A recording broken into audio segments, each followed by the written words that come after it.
Good evening, कैसे हो?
चलो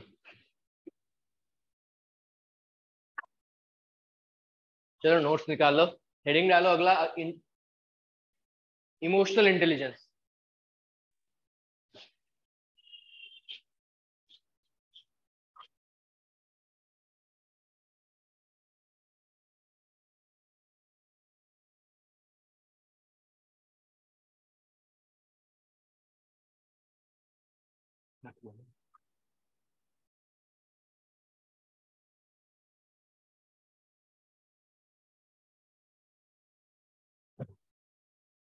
ठीक है, स्टार्ट करें।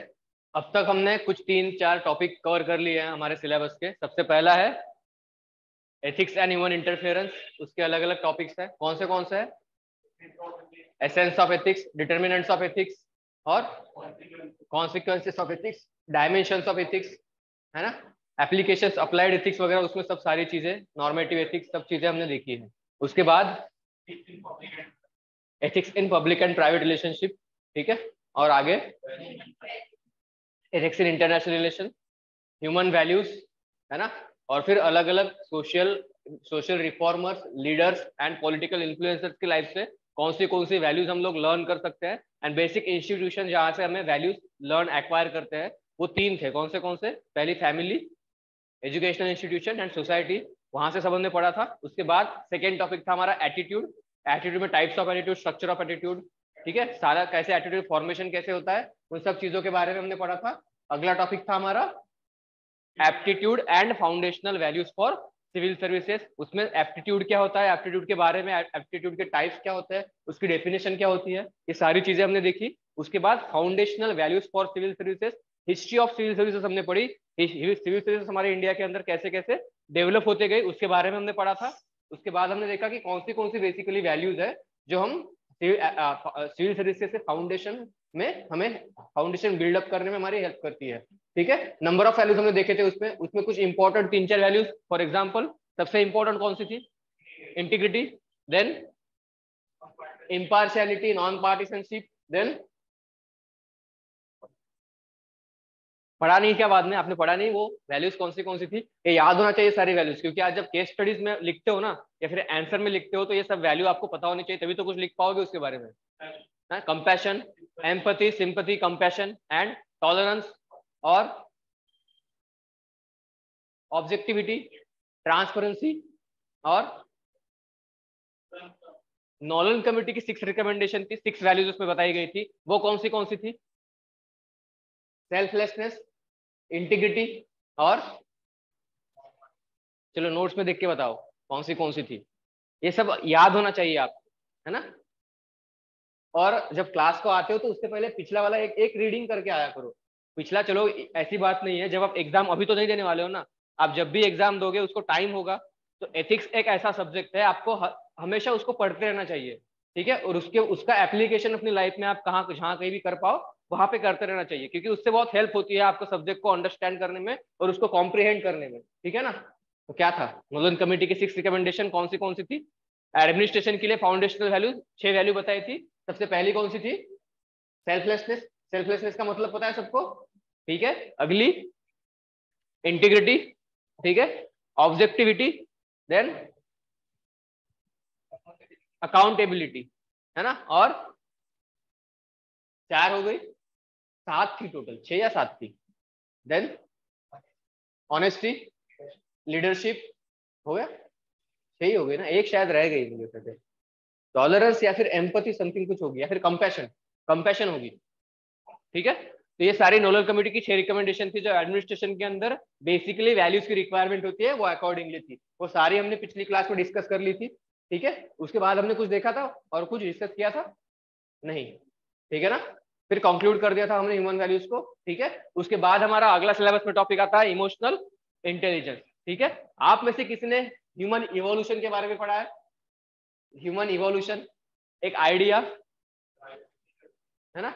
वो एक बचपन में ऐड आता होगा वो दद्दू का, सेंट्रल मिंट का, वो ऐड देखा है सबने, है ना। उसमें पता चलता है कि ह्यूमन इवोल्यूशन कैसे हुआ। पहले वो उसको वो करता है, उसके बाद ह्यूमन उसके ऊपर वो करना शुरू करता है, ठीक है। तो बेसिकली हम ये देखते हैं कि ह्यूमन का इवोल्यूशन कैसे हुआ, है ना। हमसे पहले भी कुछ कुछ ऐसे एनिमल्स बोलो या फिर कुछ ऐसे ह्यूमन बींग्स बोलो आके गए हैं, पर वो सर्वाइव नहीं कर पाए। पर एक ह्यूमन ही ऐसा एक स्पीसीज है जो अभी तक सर्वाइव करते आ रही है और सब पे राज करते आ रही है, ठीक है ना। तो इसके पीछे का रीजन क्या हो सकता है, क्यों ऐसे इतना डेवलपमेंट हुआ और इतना एक्सेप्टेंस हमारी सोसाइटी में बोलो या फिर अर्थ पे बोलो, खाली ह्यूमन का सर्वाइवल इतना लॉन्ग ड्यूरेशन तक क्यों चल रहा है ना। कुछ तो डिफरेंस होगा बाकी एनिमल के बिहेवियरल चेंजेस में या फिर हमारे उनके बिहेवियर में, उनके लाइफस्टाइल में, और हमारे अंदर कुछ तो ऐसा डिफरेंस होगा जिसकी वजह से ये डिफरेंसेस होते आ रहे हैं, है ना। क्योंकि जब ह्यूमन इवोल्यूशन हो रहा था, इंसान का जब बिल्डअप हो रहा था माइंड, तब वो बाकी जैसे थोड़ा बहुत उतना कुछ डेवलप नहीं था, ठीक है। फिर भी टाइम पीरियड के बाद में जैसे अभी देख लो ह्यूमन में और बाकी एनिमल्स में देख लो या फिर बाकी बींग्स में देख लो, बहुत डिफरेंस है बाकी ऑर्गेनिजम्स में, ठीक है। तो इसके पीछे का क्या रीजन था सबसे बड़ा, क्या हो सकता है सबसे बड़ा? सब सब जो भी अपने फिलोसोफर्स बोलो या फिर साइंटिस्ट बोलो, सब बोलते हैं इसके पीछे का रीजन एक ही है, कौन सा? इमोशनल इंटेलिजेंस नहीं, खाली इंटेलिजेंस, ठीक है। तो इंटेलिजेंस से आप क्या समझ पाते हो, इंटेलिजेंस किस चीज को बोलते हैं, ठीक है। अगर आप हम सबके अंदर हमें इंटेलिजेंस को नापना है तो हम किस चीज से काउंट कर सकते हैं उसको? नॉलेज से नहीं, किससे कर? एक टर्म है आईक्यू, सुना है आईक्यू के बारे में, है ना। तो उससे बोलते हैं आईक्यू से हम लोग हमारी इंटेलिजेंस को नापते हैं, है ना। आईक्यू मतलब इंटेलिजेंस क्वेश्चन, ठीक है। इंटेलिजेंस क्वेश्चन, इससे हम अपनी हमारी आईक्यू को नापते हैं। बेसिकली इसका फॉर्मूला होता है आईक्यू, ठीक है। एक होता है इसका mutual age by cultural age into 100, ठीक है। क्या हो गया इसको, ये बेसिक फॉर्मूला है उसका। तो इसमें क्या है, ये म्यूचुअल एज मैच्योर्ड एज है और ये कल्चरल एज है। मतलब मैच्योर्ड एज मतलब सॉरी मैच्योर्ड को आप बोल सकते हैं इसको मेंटल एज, ठीक है। और ये हो गया कल्चरल एज।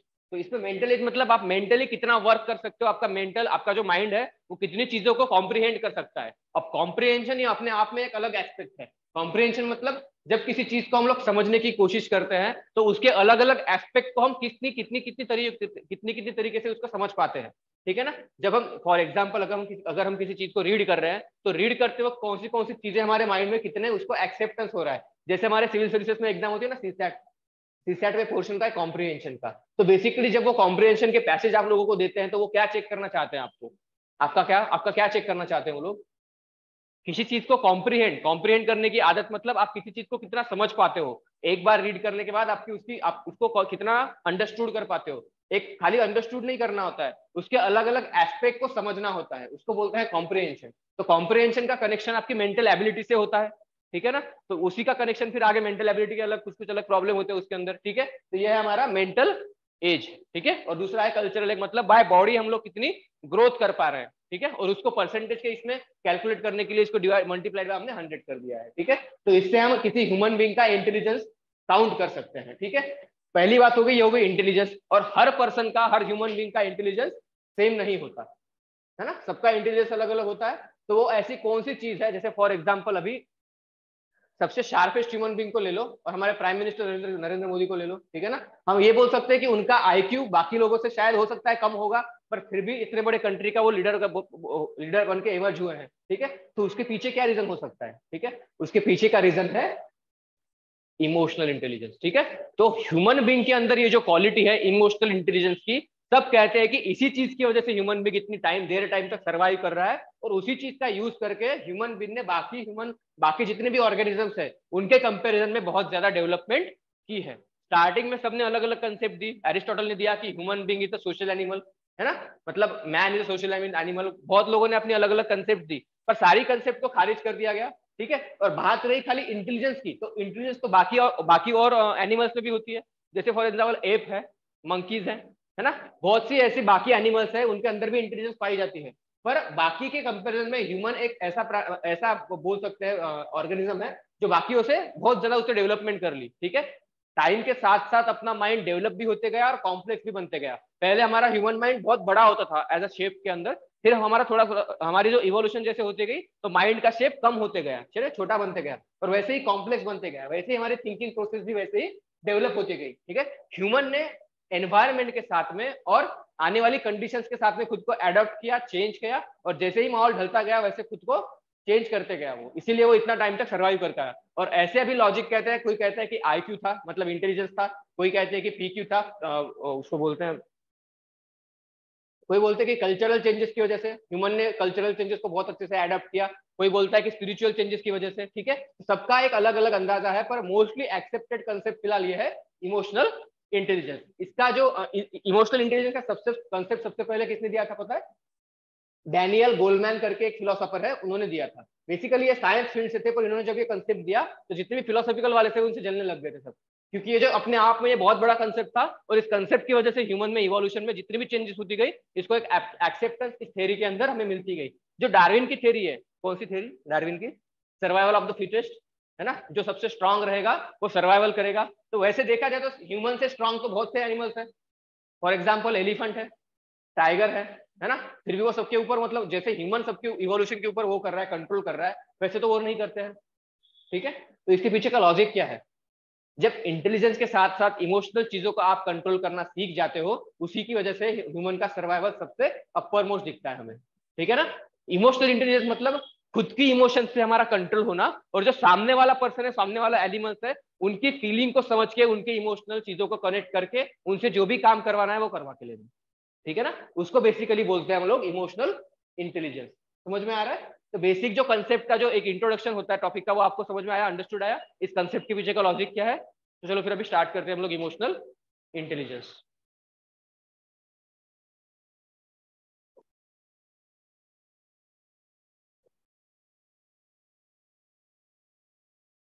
लिख लो अभी उसमें इमोशनल इंटेलिजेंस हेडिंग डालो, वहां पे लिखो emotional intelligence, it is about understanding one's own emotion,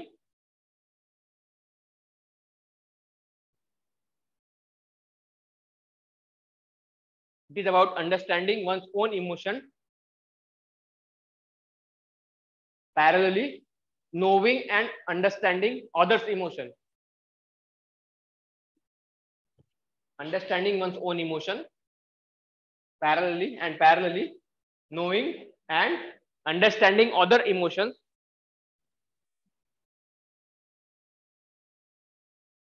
and then behaving by regulating one's own emotion in socially desirable manner, socially desirable manner।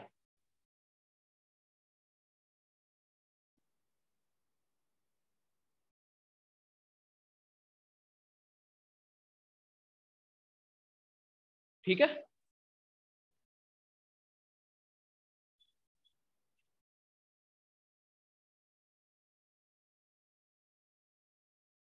जिसे फॉर एग्जांपल बोल सकते हो, कोई टीचर है, कोई फैकल्टी है, यहाँ पे आई है, वो कुछ बता रहे हैं, पढ़ा रहे हैं, आपको समझ नहीं आ रहा है ना, आपके अंदर बहुत एंगर आ रहा है, फिर भी आप उस चीज को कंट्रोल करके बैठे हुए हो, है ना। तो ये क्या हो गया? आपने इमोशनली खुद के ऊपर कंट्रोल किया। चलो अभी तो कुछ और बता रहा है, वो समझ नहीं आ रहा है, पर कुछ देर बाद कुछ ऐसी चीज बताएगा जो मेरे काम की होगी, एक्सपीरियंस है ना, इसलिए आपने खुद के ऊपर कंट्रोल किया हुआ है और आप उनकी चीजें सुन रहे हो समझने की कोशिश कर रहे हो, ये क्या हो गया आपका इमोशनल इंटेलिजेंस बोल सकते हो। ठीक है, आपको खुद की फीलिंग्स को नो करना, मतलब आपको पता होना चाहिए कि मुझे कौन सी मेरी कैपेसिटी क्या है और मैं किस चीज को अंडरस्टूड करने के लिए कितने लेवल तक मैं कर सकता हूँ, मेरी कैपेसिटी क्या है, उतना समझ के आपके माइंड के अंदर जितनी भी है खुद को मैनिपुलेट करना उसके अकॉर्डिंगली, और सामने के जो भी पर्सन है उसके इमोशंस को भी समझना और अकॉर्डिंगली बिहेव करना, ये क्वालिटी होती है इमोशनल इंटेलिजेंस की। ठीक है ना। तो ह्यूमन बीइंग के इवोल्यूशन में सबसे इंपॉर्टेंट फैक्टर इसलिए माना जाता है क्योंकि ह्यूमन ने अकॉर्डिंगली कंडीशंस के अकॉर्डिंगली खुद को चेंज किया, खुद को मैनिपुलेट किया, और जो भी उसके एनवायरमेंट में जितने भी एनिमल्स बोलो या फिर जितने भी ऑर्गेनिजम्स थे उनको उन सब का यूज खुद के लिए उसके अकॉर्डिंगली करके लिया। समझ में आ रहा है? इसी क्वालिटी को बोलते हैं इमोशनल इंटेलिजेंस, और ह्यूमन बीइंग के अंदर सबसे मेन इंपॉर्टेंट क्वालिटी इसी चीज को बोला जाता है। ठीक है, क्लियर है सबको? ठीक है, importance of emotional intelligence.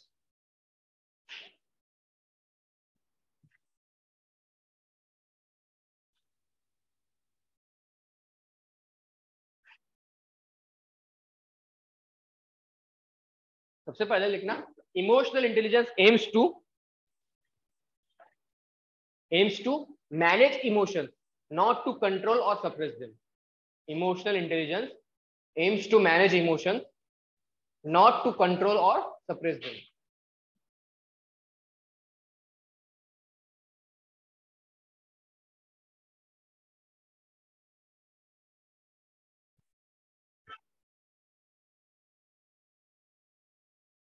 Emotional intelligence का यूज करके आप अपने इमोशंस को मैनेज कर सकते हो, पर उन्हें सप्रेस या फिर डिकाउंट नहीं कर सकते, है ना, कंट्रोल नहीं कर सकते। आपकी जो इमोशंस है वो कहीं ना कहीं पे तो एक्सप्रेस होनी ही है। ठीक है, बस आपको उसको मैनिपुलेट करना है कि कहाँ और किस तरीके से उसको यूज करना है। ठीक है, अगला लिख लेना उसमें, all human beings have emotions, they are expressed in terms of joy, happiness, sadness, sorrow, etc.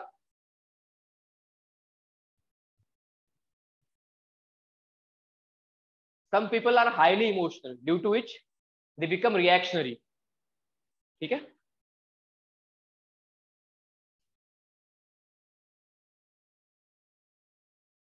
Obviously है, आप जब ऑफिसर बन के जाते हो कहीं पे तो आपके अंदर की जो भी जितनी भी क्वालिटी, सबसे इंपॉर्टेंट क्वालिटी है कि बिहेवियर आपका कैसे होना है, रिएक्शनरी नहीं बनना है। जो भी चीजें आप, ऑब्वियस है कि आपको बहुत से लोगों से डीलिंग करनी पड़ती है, तो अकॉर्डिंगली आपका बिहेवियर होना चाहिए, किस पर्सन से आपको किस तरीके से बिहेव करना है, ये सबसे इंपॉर्टेंट क्वालिटी आपके अंदर होनी चाहिए।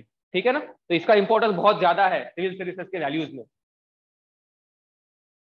ठीक है, अगला लिखना, and some people regulate their emotions such as if situation is demanding not to show happiness.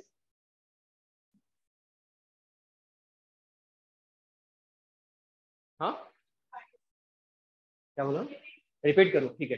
And some people regulate their emotions such as if situation is demanding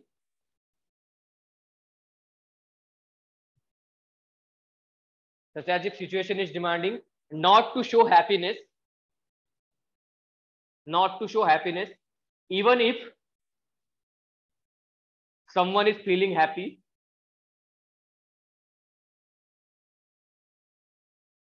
then also one should not show his happiness. Then also one should not show his happiness. ठीक है, basically देखो exam के अंदर आप और आपका friend है, आपका स्कोर बहुत अच्छा आया, फ्रेंड का खराब आया, है ना, फिर भी आपके अंदर उसके लिए सिंपैथी है, फिर भी आप शो नहीं कर सकते आपकी हैप्पीनेस, है ना, बोल सकते हो यार नहीं तेरा बुरा आया, तो आप अपना सेलिब्रेशन उसके सामने तो एटलीस्ट नहीं करोगे। ठीक है, इसी चीज को हैंडल करना बोलते हैं इमोशनल इंटेलिजेंस। आपने आपकी फीलिंग को, चलो उसके जाने के बाद आप सेलिब्रेट कर लोगे, ठीक है, मतलब आपने अपनी फीलिंग को मैनेज किया। ठीक है, ये हो गया कैरेक्टरिस्टिक्स ऑफ इमोशनल इंटेलिजेंस। कुछ चीजें पॉजिटिव होती है, कुछ निगेटिव होती है।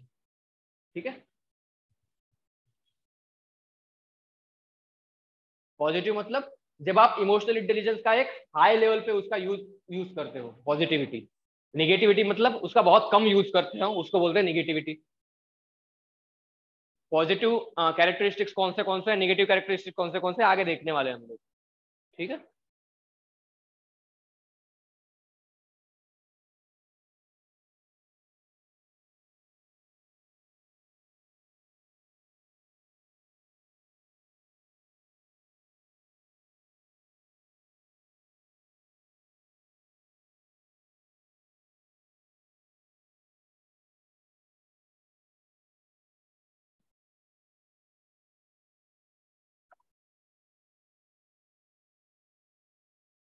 हो गया। पॉजिटिव कैरेक्टरिस्टिक्स नोट डाउन करो। Optimistic, emotionally stable, consistency in behaviour, contentfulness, rational thinking,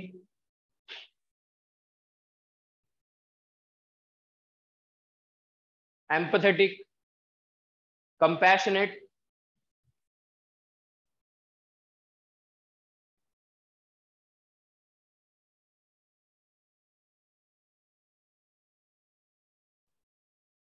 does not think in black and white, either or, self-confidence, patience, emotionally active,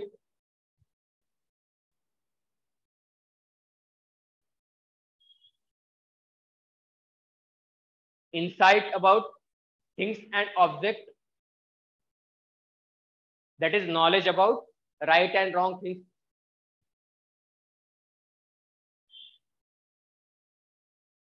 innovation, creative leadership, और उसके बाद है ability to deal with various people, ability to deal with various people.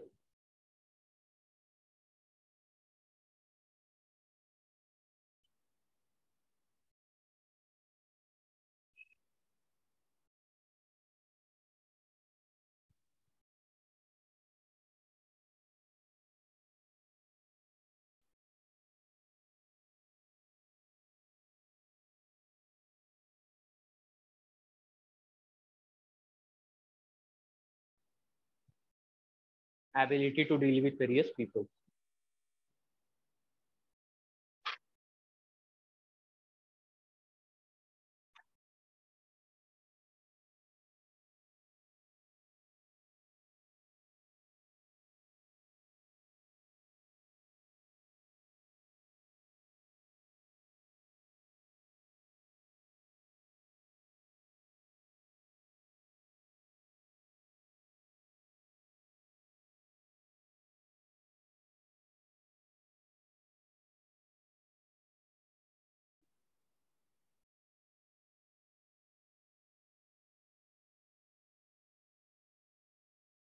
ठीक है।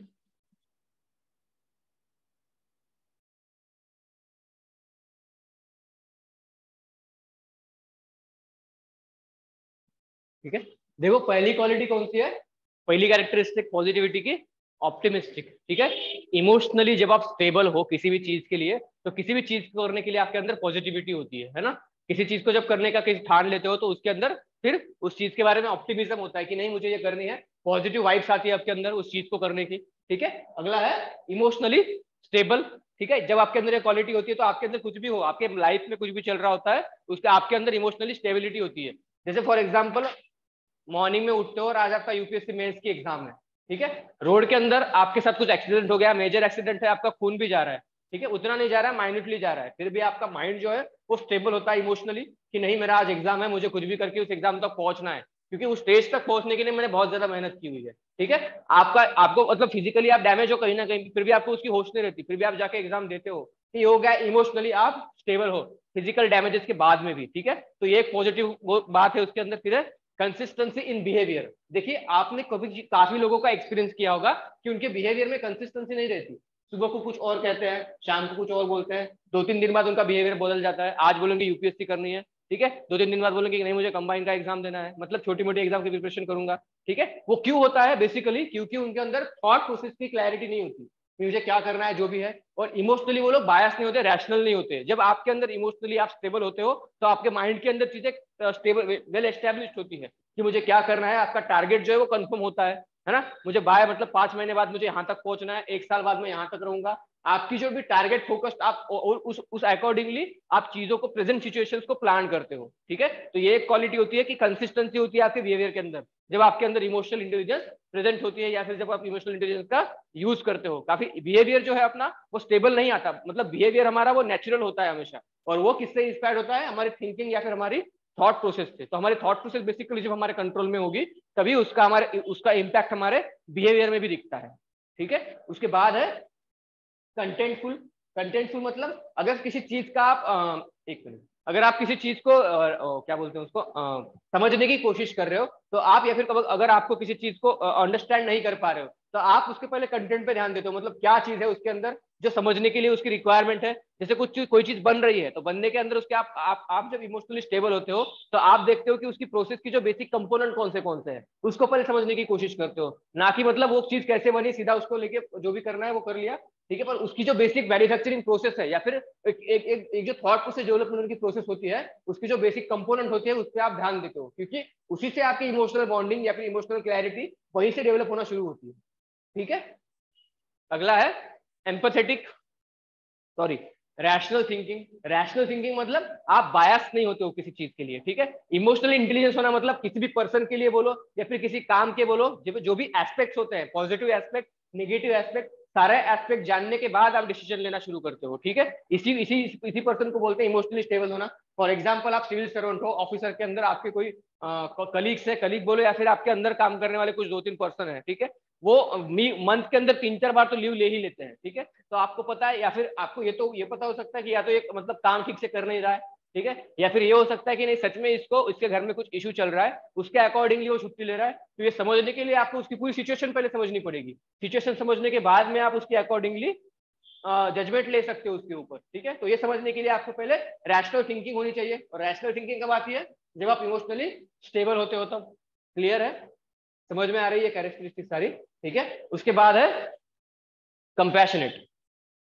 Compassion कब आता है, जब आप रैशनली स्टेबल हो। रैशनली स्टेबल कब होते हो, जब आप इमोशनली स्टेबल हो, ठीक है। कंपैशन मतलब, कंपैशन ने पिछली क्लास में पढ़ा है, क्या है कंपैशन,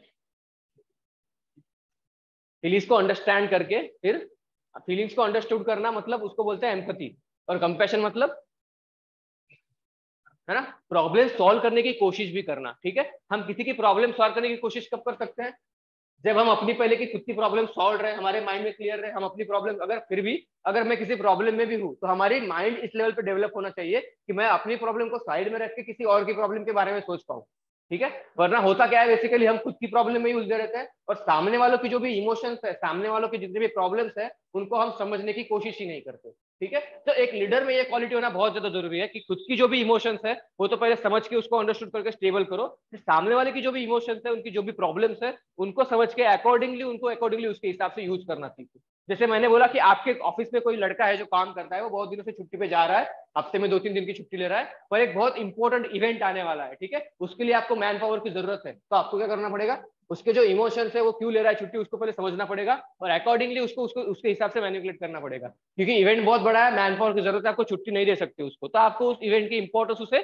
समझानी पड़ेगी, ठीक है। वो कब समझा पाओगे कि उसकी पहले प्रॉब्लम समझ के लो आप, ठीक है, फिर उसको एक्सप्लेन करो कि ये जो इवेंट आने वाला है वो कितना बड़ा है आपके लिए और आपकी ऑर्गेनाइजेशन के लिए, ठीक है। तो आप उसके बाद में ही उसको मैनिपुलेट कर सकते हो, ठीक है ना। तो ये चीज क्लियर है, एम्पैथेटिक और कंपैशन, ठीक है। उसके बाद है does not think in black and white इधर और, मतलब ब्लैक एंड व्हाइट थिंकिंग मतलब, ठीक है ना, मतलब एक हमेशा एक एंड के बारे में सोचना, मतलब ये एक चीज है तो उसका एक तो एक पॉजिटिव इंपैक्ट ही होगा या तो एक नेगेटिव इंपैक्ट ही होगा, ऐसे सीखना किसी भी चीज के बारे में। मतलब एक थिंकिंग होती है जो थिंकिंग हमेशा अगर कुछ चीज करनी है तो या तो बोलता है कि मैं पास होऊंगा या तो मैं फेल होऊंगा, पर ये नहीं सीखता अगर मैं इस चीज को ट्राई किया तो मैं सीखूंगा कितनी सारी चीजें, है ना।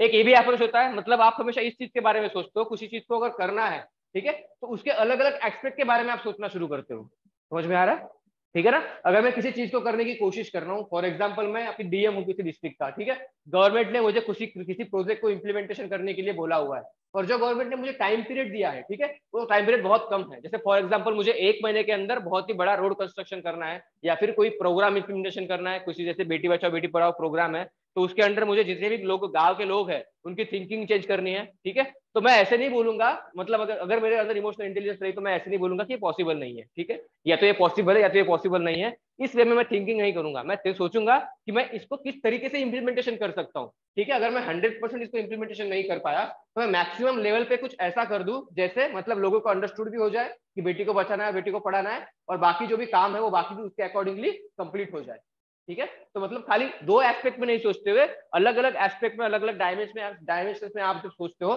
तब आप अपने इमोशनल इंटेलिजेंस का यूज कर रहे हो, ठीक है। तो ये हो गए पॉजिटिव एस्पेक्ट उसके। अगला है सेल्फ कॉन्फिडेंस।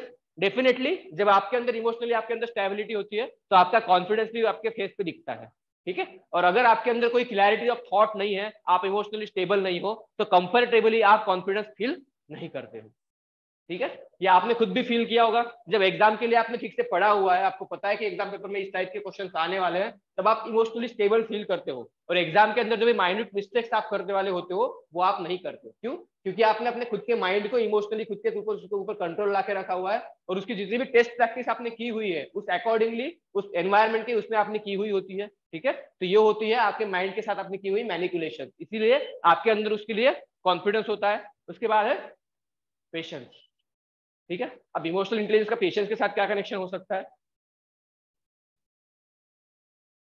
जैसे अभी एग्जाम ले लो, यूपीएससी की एग्जाम ले लो, ठीक है। आपने पहले अटेम्प्ट में एग्जाम की, पर आप अपने पढ़ाई के साथ में मतलब आपकी स्टडी के साथ में बहुत ओबीडियंट थे, ठीक है। ओबीडियंट होने के बाद भी समझ लो आपका प्रीलिम्स नहीं निकल पा रहा है, आपने दूसरी बार भी नहीं निकला, पर आपको पता है आपने अपनी प्रिपरेशन में ओबीडियंट हो फिर भी, ठीक है। पर एक कॉन्फिडेंस होता है खुद के अंदर कि नहीं मैं जस्ट मतलब मैं स्टेबल हूँ, मैं कर पा रहा हूँ, और आपका कट ऑफ बस खाली 2-3 मार्क्स से रह रहा है, ठीक है। तो आज नहीं तो अगले अटेम्प्ट में आपका कट ऑफ पास होने वाला है, आपके अंदर कॉन्फिडेंस होता है। और जब आपके अंदर कॉन्फिडेंस आता है वो क्यों आता है?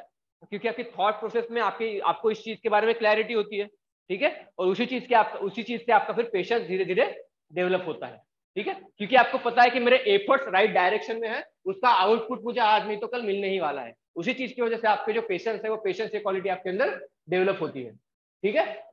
और इस चीज का कनेक्शन इमोशनल चीजों से ऐसे भी है क्योंकि जब आप माइंड से स्टेबल रहते हो तो पेशेंस आना एक बहुत आम बात है। पेशेंट रहने के लिए क्या चीज है? आपको खुद के ऊपर कंट्रोल रखना बहुत ज्यादा जरूरी है, ठीक है। और वो कहां से आता है? जब माइंड आपका स्टेबल रहता है तब, ठीक है। तो ये चीजें कनेक्ट हो गई। अगला है emotionally active and involve deciders. Emotionally active मतलब जब आपको कोई भी काम करने के लिए बोला जाता है वो आप हमेशा उस काम को करने के लिए एक्साइटेड रहते हो, ठीक है।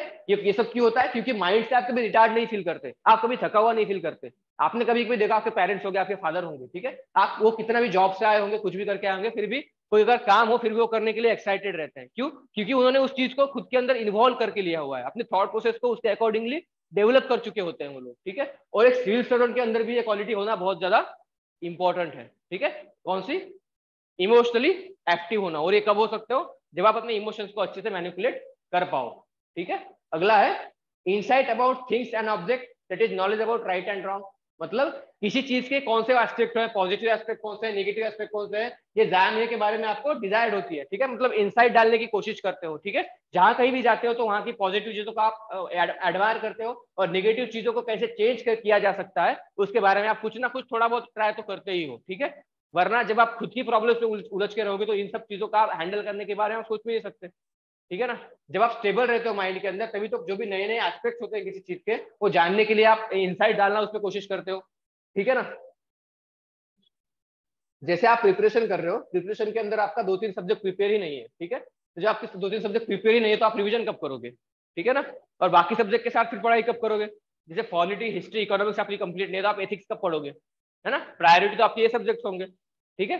तो ये सब चीजें हैं, जब आप माइंड के अंदर क्लियर ही नहीं हो तो आप बाकी जो चीजों की पॉजिटिव निगेटिव एस्पेक्ट है उनके बारे में कैसे सोचोगे, ठीक है। आप जब एक डीएम हो, आप एडमिनिस्ट्रेटर हो, एडमिनिस्ट्रेटिव के अंदर अगर अगर आपके ऑफिस के काम ही खत्म नहीं हो रहे तो सोसाइटी के वेलफेयर के बारे में आप कब सोचोगे, ठीक है ना। इसीलिए एक इमोशनली स्टेबल पर्सन के लिए बाकी चीजें भी उतनी ही आसान हो जाती है। और जो भी इमोशनल इंटेलिजेंस का यूज करता है उसके लिए किसी भी चीज के ऊपर इनसाइट्स डालना बहुत ज्यादा इंपॉर्टेंट हो जाता है, ठीक है। क्योंकि उसकी प्रॉब्लम तो उसने सॉल्व कर चुकी होती है, फिर सॉल्व भी नहीं हुई फिर भी उसको एक ऐसे एरिया में ले जाके छोड़ देता है जब वो पब्लिक लाइफ में हो तो उसके बारे में वो सोचता नहीं है, ठीक है। इसी को बोलते हैं अपने इमोशंस को वेल मैनेज रखना, ठीक है। उसके बाद है इनोवेशन, क्रिएटिविटी एंड लीडरशिप।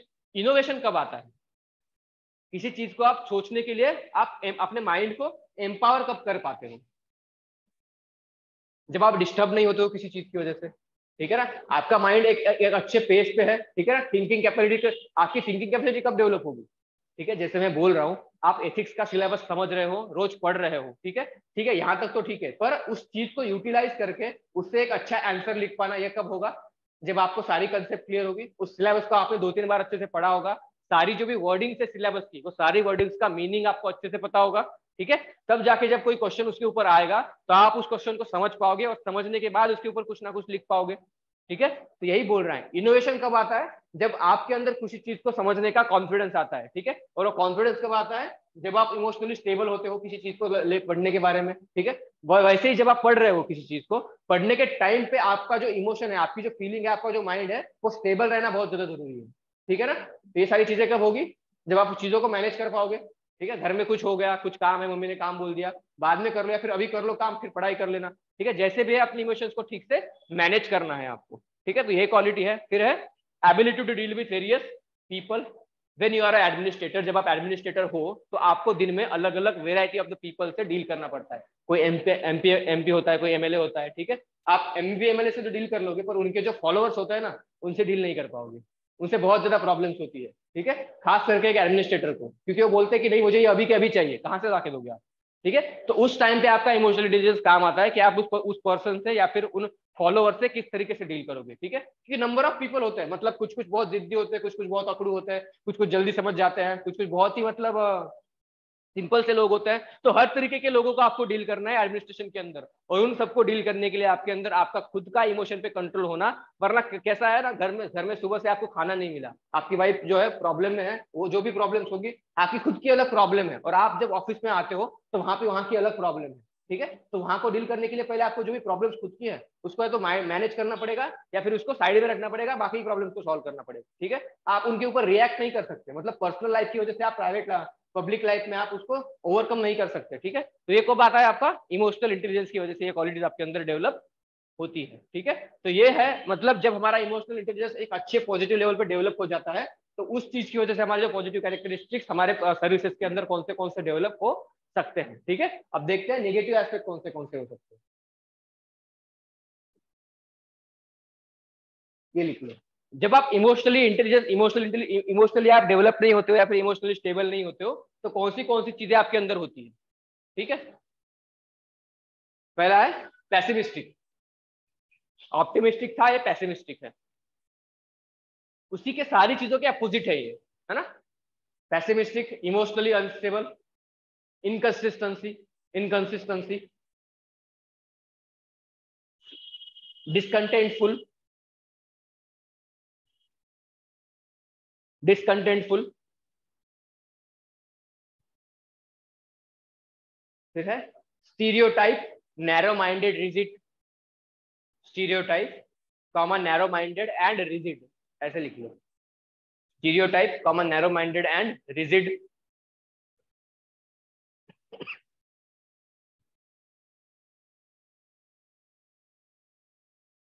अगला लिखना डिस्कम्पैशनेट।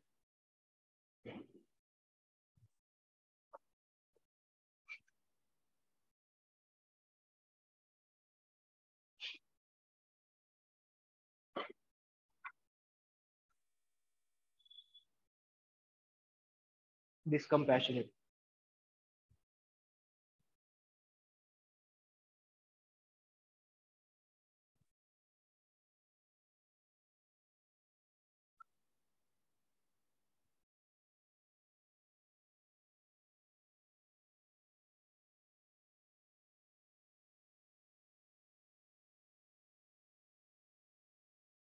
Has thinking of black and white, lack of confidence, impatient,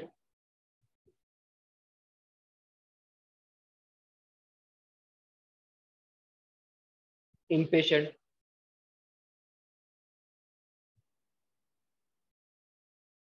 emotional withdrawal for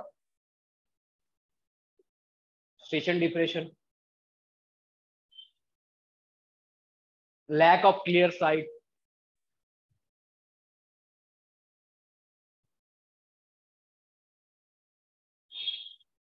ये जो साइट है ना, इसको SIGHT करो, साइट, SIGHT, साइट।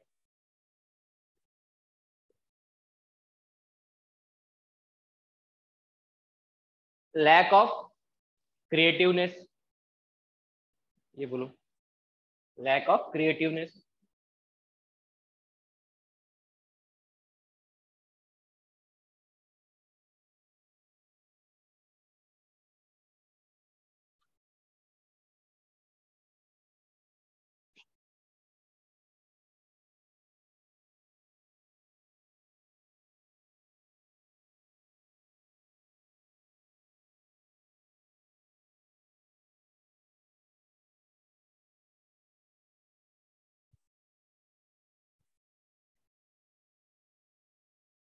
ठीक है, हो गया। तो सबसे पहला कौन सा है, पैसिमिज्म। पहला था वहां पे ऑप्टिमिस्टिक, यहाँ पे पैसिमिस्टिक। किसी भी चीज को करने के अंदर आपके अंदर होप नहीं होती है ना। हर चीज को आप निगेटिवली देखते हो, है ना। आपका एस्पेक्ट, आपके सारे काफी सारे फ्रेंड भी होंगे और लोगों को आप इन्फ्लुएंस भी उस अकॉर्डिंगली करते हो, है ना। निगेटिविटी फैलाते रहते हो हमेशा। ये कब होता है, आप खुद की माइंड में खुद की चीजों को टारगेट और आपकी जो थॉट प्रोसेस है वो क्लियर नहीं होती, इसलिए आप हमेशा पैसिमिस्टिक रहते हो किसी भी चीज को लेके, कि अगर मुझे ये करना है तो मुझसे ये हो ही नहीं पाएगा, मैं क्यों ट्राई करूँ। ठीक है, ये कब होता है, तब होता है जब आपके अंदर आपकी थॉट प्रोसेस ठीक से क्लियर नहीं होती। दूसरा है इमोशनली अनस्टेबल, है ना। इमोशनली आप अनस्टेबल होते हैं, पल भर में ये सोचते हो, थोड़ी देर के बाद ये सोचते हो। ठीक है, वो क्यों होता है, क्योंकि इमोशनल इंटेलिजेंस आपके अंदर ठीक से डेवलप नहीं हो पाती, क्योंकि उसका नेगेटिव इंपैक्ट आपके ऊपर होता है। फिर इनकंसिस्टेंसी, है ना। आज दिन भर बैठ के पढ़ लिया, दूसरे दिन 1 घंटा भी नहीं पढ़ पा रहे हो। ठीक है ना, आपके बिहेवियर के अंदर इनकंसिस्टेंसी होती है, कंसिस्टेंट नहीं होते आप हमेशा। ठीक है, इनकंसिस्टेंसी दिखती है। ठीक है, अगला है डिसकंटेंटफुलनेस। डिसकंटेंटफुलनेस मतलब किसी चीज के बारे में अगर कोई कुछ चीजें बता रहा है, ठीक है, तो उसके बेसिक एस्पेक्ट को बिना समझे आप उस चीज को एक्सेप्ट कर लेते हो। ठीक है, डिसकंटेंटफुलनेस। ये चीजें क्यों है, क्योंकि आपके माइंड के अंदर कुछ और ही चीजें चल रही होती है। ठीक है, आपने सामने वाले ने जो भी बताया उसको हाँ ना बोल के एक्सेप्ट कर लेते हो, उसके बारे में सोचने की कोशिश नहीं करते। ठीक है, डिसकंटेंटफुलनेस। फिर है इर्रेशनल थिंकिंग। इर्रेशनल थिंकिंग मतलब आप किसी भी एस्पेक्ट को लेके बायस्ड होते हो हमेशा। ठीक है, क्योंकि आप अगर किसी चीज को लेके रैशनली थिंक कर पा रहे हो तो आपको उसकी पॉजिटिव नेगेटिव एस्पेक्ट सारी पता होंगी और अकॉर्डिंगली आप फिर डिसीजन लोगे। आप बायस कब हो सकते हो या फिर इरेशनली कब थिंक कर सकते हो, जब आप किसी भी चीज की दोनों एस्पेक्ट को समझते नहीं हो और किसी चीज को किसी के बताने के ऊपर से आप अपना खुद का डिसीजन या फिर खुद का बिहेवियर अकॉर्डिंगली आप जब डिजाइन कर लेते हो तो आप फिर इरेशनली थिंक करते हो। ठीक है, इरेशनल थिंक करने के लिए आपको एक रैशनल माइंड होना बहुत ज्यादा जरूरी है। रैशनल मतलब उसको क्या बोलते हैं, रीजनिंग माइंड, है ना। रीजनिंग मतलब किसी चीज के पीछे का रीजन क्या है, उसके पीछे का लॉजिक क्या है। ठीक है, कि डेवलप होने के लिए आपका माइंड को आपको उस तरीके से अकॉर्डिंगली आपको स्टेबल करना बहुत ज्यादा जरूरी है। फिर है stereotype, narrow mindness and rigid. आपका जो बिहेवियर होता है वो किसी के भी साथ रूड होता है, बहुत रिजिड होता है ना। काफी लोग देखे होंगे, उसका बिहेवियर क्यों होता है वैसे, क्योंकि उनकी थॉट प्रोसेस क्लियर नहीं होती, इमोशनली वो स्टेबल नहीं होती, है ना। और कामनेस होना आपके अंदर, किसी की दो बातों को सुन के लेना और उनको जज नहीं करना अकॉर्डिंगली। ठीक है, समझ के लेना किसी भी चीज को। ये चीजें कब डेवलप होती है, जब आप इमोशनली स्टेबल होते हो। ठीक है, और जिन लोगों में ये क्वालिटी थी वो बहुत ज्यादा रिजिड होते हैं, टॉकिंग में बोलो या फिर समझने के अंदर बोलो, हर चीज के अंदर वो रिजिड होते हैं। दूसरा है नैरो माइंडेडनेस, है ना। किसी भी चीज को समझने के लिए आपकी जो विजन होना चाहिए वो विजन उतना बड़ा नहीं होता, विजन बहुत छोटा है ना। छोटी छोटी चीजों को लेकर आप नाराज हो जाते हो। ठीक है, ये सारी चीजें। और सबसे पहला है स्टीरियोटाइप। स्टीरियोटाइप मतलब, पता है स्टीरियोटाइप का मतलब क्या हो सकता है, इसको कैसे डिफाइन कर सकते हैं। हाँ, मतलब किसी चीज को बिना समझे सोचे समझे उसके, मतलब किसी ने बोल दिया कि ये पर्टिकुलरली कास्ट के लोग बहुत खराब होते हैं। ठीक है, आपने उनको समझने की कोशिश भी नहीं की और आपने समझ लिया कि ये कास्ट के लोग बहुत बुरे होते हैं। जैसे फॉर एग्जांपल लोग बोलते हैं कि जो गांव से आए हुए लोग हैं वो बहुत ही, मतलब उनकी थिंकिंग डेवलप नहीं होती, बहुत ही नैरो माइंडेड होते हैं। ठीक है, और मतलब इंटेलेक्चुअल नहीं होते। ठीक है, उस अकॉर्डिंगली आपने अपनी थिंकिंग डेवलप कर ली है कि जो गांव से आते हैं वो इंटेलिजेंट नहीं होते, है ना, नैरो माइंडेड होते हैं। ठीक है, पर आपने कभी ये समझने की कोशिश ही नहीं की कि वो लोग रियली में होते कैसे हैं। ठीक है, उसको बोलते हैं स्टीरियोटाइप। मतलब एक पर्टिकुलर बिहेवियर को आपने परमानेंट बिहेवियर मान लिया होता है। ठीक है, समझ में आ रहा है स्टीरियोटाइप, तो ये होता है। ठीक है, जैसे फॉर एग्जांपल आपके अंदर क्लास के अंदर कोई लड़का है, वो किसी से बात नहीं करता, किसी ने आपको बोला कि ये बहुत ही अलग है, मतलब किसी से घुलता मिलता नहीं है और ये बहुत ज्यादा क्या बोलते हैं उसे, खुद को बहुत बड़ा समझता है ना। बट अकॉर्डिंगली अगर आप उससे जब बात करोगे तो हो सकता है वो बहुत काम हो, पेशेंस हो, समझने वाला हो सकता है या फिर टैलेंटेड भी हो सकता है। ठीक है, तो आप किसी को बिना सोचे समझे उसके बारे में जब कोई अंडरस्टैंडिंग डेवलप कर पाते हो, कर लेते हो, तो उसको बोलते हैं स्टीरियोटाइप। ठीक है। और इमोशनली अनस्टेबल लोगों के अंदर ये क्वालिटी बहुत ज्यादा पाई जाती है, ठीक है, क्योंकि वो खुद की प्रॉब्लम कोई सॉल्व नहीं कर पाते, तो बाकी लोगों को प्रॉब्लम तो छोड़ो, समझो प्रॉब्लम समझो तो छोड़ो, बाकी पर्सन को समझने की कैपेसिटी भी वो खुद के अंदर डेवलप नहीं कर पाते, इसीलिए वो बेसिकली स्टीरियोटाइप बना लेते हैं, ठीक है, क्योंकि वो पर्सन अगर मुझसे बात नहीं कर रहा है तो चलो वो अकड़ू है, घमंडू है, ठीक है ना, ऐसे तरीके से वो सोच थिंकिंग अपनी डेवलप कर लेते हैं, ठीक है, क्योंकि वो खुद के मतलब इसीलिए कहते हैं कि हमेशा अपने माइंड को ओपन रखना चाहिए हमें, है ना, खुद की फीलिंग्स को साइड में रखना चाहिए, अगर हम क्लास में हैं तो हमें क्लास की बातों को समझना चाहिए, नहीं तो क्लास में बैठे हुए हैं कुछ और बातें चल रही है, वो क्यों होता है, इमोशनली हम लोग स्टेबल नहीं है, ठीक है। अगला है डिसकम्पैशनेट इन डिफरेंट, मतलब किसी भी चीज को लेके कंपैशन नहीं होता आपके अंदर, किसी चीज को कोई लगाव नहीं होता, अब अपनी दुनिया में खोए हुए हो तो अपनी प्रॉब्लम्स को क्लियर नहीं कर पाते, ठीक है, आप किसी पर्सन को समझ के उसकी प्रॉब्लम सॉल्व करने की कोशिश कब कर पाओगे, जब आप स्टेबल रहोगे, है ना, और जब आपका माइंड ओपन रहेगा, जब आप किसी की प्रॉब्लम समझने की कोशिश करोगे तभी तो किसी की प्रॉब्लम सॉल्व कर पाओगे, ठीक है।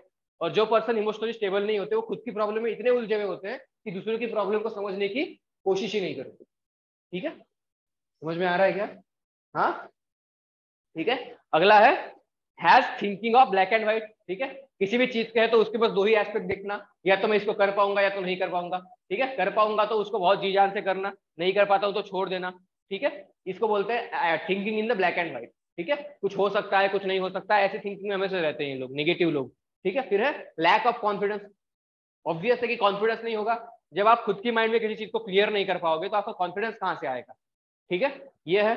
फिर है इम्पेशेंट, हर चीज को बहुत जल्दी चाहिए होता है, उनके अंदर पेशेंस नहीं होता, ठीक है, और अगर कोई चीज टाइम पे मिली नहीं तो फिर वो अफ्रेड हो जाते हैं, ठीक है, उस चीज को करना छोड़ देते हैं, ठीक है, जैसे फॉर एग्जाम्पल प्रिपरेशन की हुई नहीं लगभग प्रिपरेशन, कट ऑफ में मार्क कमाए और प्रिपरेशन छोड़ दिया आपने, ठीक है, तो ये क्या हो गया, इम्पेशेंस हो गई, आप अपने गोल के लिए उतने डेडिकेटेड नहीं हो, ठीक है, ये क्यों होता है, आपके माइंड के अंदर वो चीजें क्लियर नहीं है ना, कि मुझे यही चीजें करनी है, या फिर आप सोचते हो फिर चलो यार अगर यूपीएससी में नहीं हो रहा है तो मैं कुछ और ट्राई कर लेता हूँ, फिर वहां पे भी जाने के बाद वहां पे भी ऐसे ही करोगे, थोड़ी बहुत पढ़ाई कर लोगे, थोड़ा बहुत छोड़ दोगे, फिर रिजल्ट नहीं आएगा, फिर और कुछ करने लग जाओगे, ठीक है, तो ऐसे पर्सन इमोशनली स्टेबल नहीं होते, ठीक है। फिर है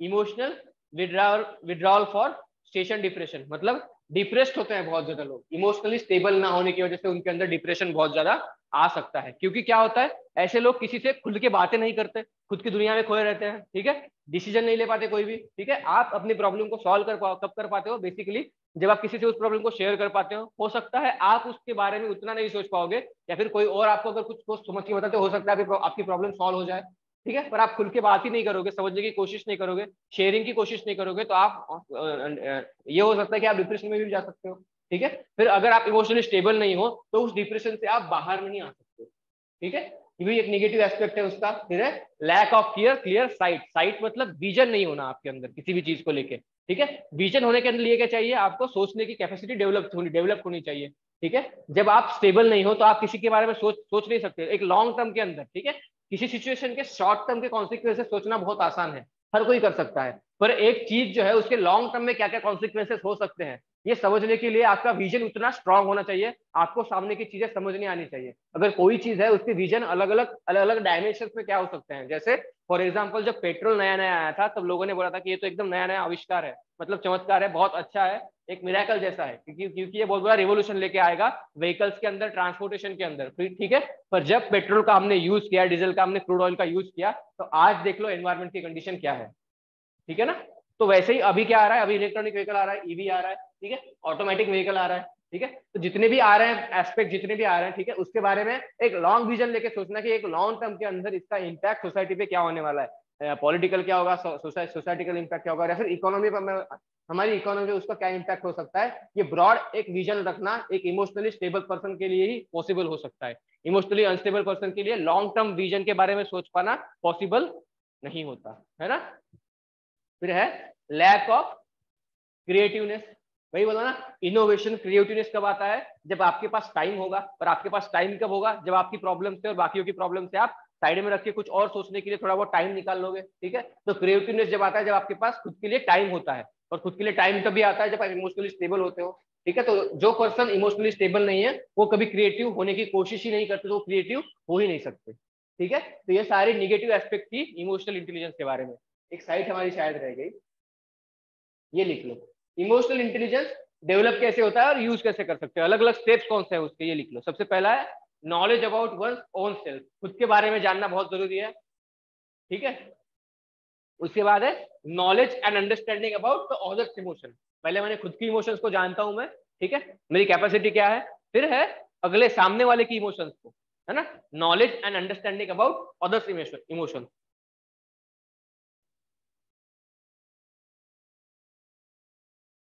knowledge and understanding about others emotion,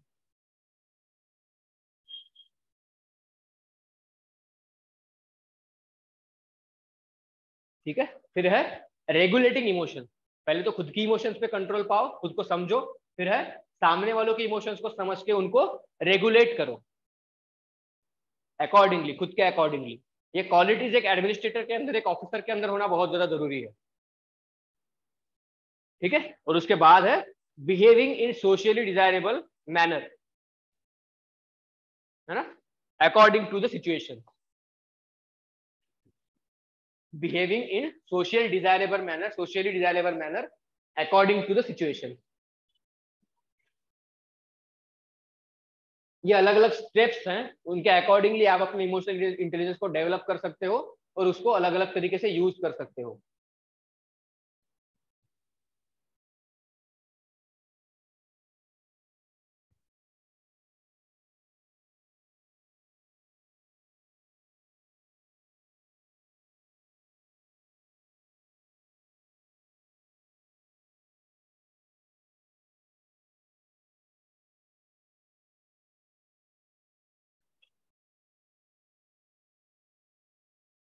तो पहली स्टेप कौन सी है, knowing about one own self, आप खुद के बारे में पूरा जानते हो, ठीक है। मेरी पर्सनैलिटी के पॉजिटिव या फिर नेगेटिव एस्पेक्ट कौन कौन से है वो आप जब जानते हो, चलो यहाँ पे एक्सपेरिमेंट करते हैं। आप खुद के बारे में बताओ, दो आपकी पॉजिटिव क्वालिटी बताओ, दो नेगेटिव क्वालिटी बताओ।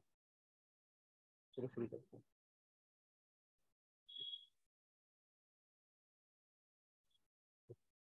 सोचना पड़ेगा, मतलब आप इमोशनली स्टेबल नहीं हो, प्रथमेश। परफेक्शनिस्ट। ठीक है, ये एक एक क्वालिटी हो गई ना, दो दो क्वालिटी। पंक्चुअल हो और नेगेटिव,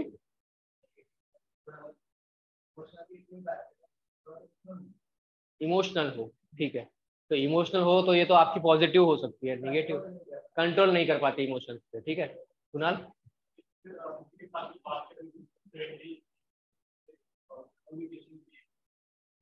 कम्युनिकेशन आपका अच्छा है, किसी के भी साथ जल्दी फ्रेंडली हो जाते हो, ठीक है ना, हाँ, ये पॉजिटिव होगी पहली वाली। डिसीजन मेकिंग फास्ट है ना, क्लियर हो, थॉट प्रोसेस में माइंड में क्लियर है कि ये कैसे डिसीजन लेना चाहिए, ठीक है। तो ये अच्छी बात है, पॉजिटिव है। और negative,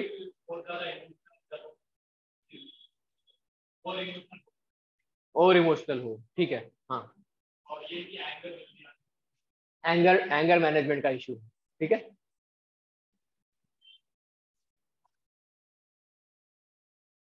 positive towards life, okay okay, हाँ।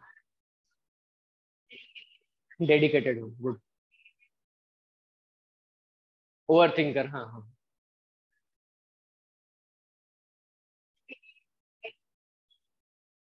डिसीजन मेकिंग में प्रॉब्लम होती है आपको, ठीक है। अब बता सकते हो, ऑप्टिमिस्टिक हो, हाँ, कॉन्फिडेंस कम हो जाता है, ठीक है। पेशेंस है, ये दूसरी क्वालिटी होती है। और निगेटिव, एंगर आता है, तो ये एक निगेटिव हो गई। दूसरी,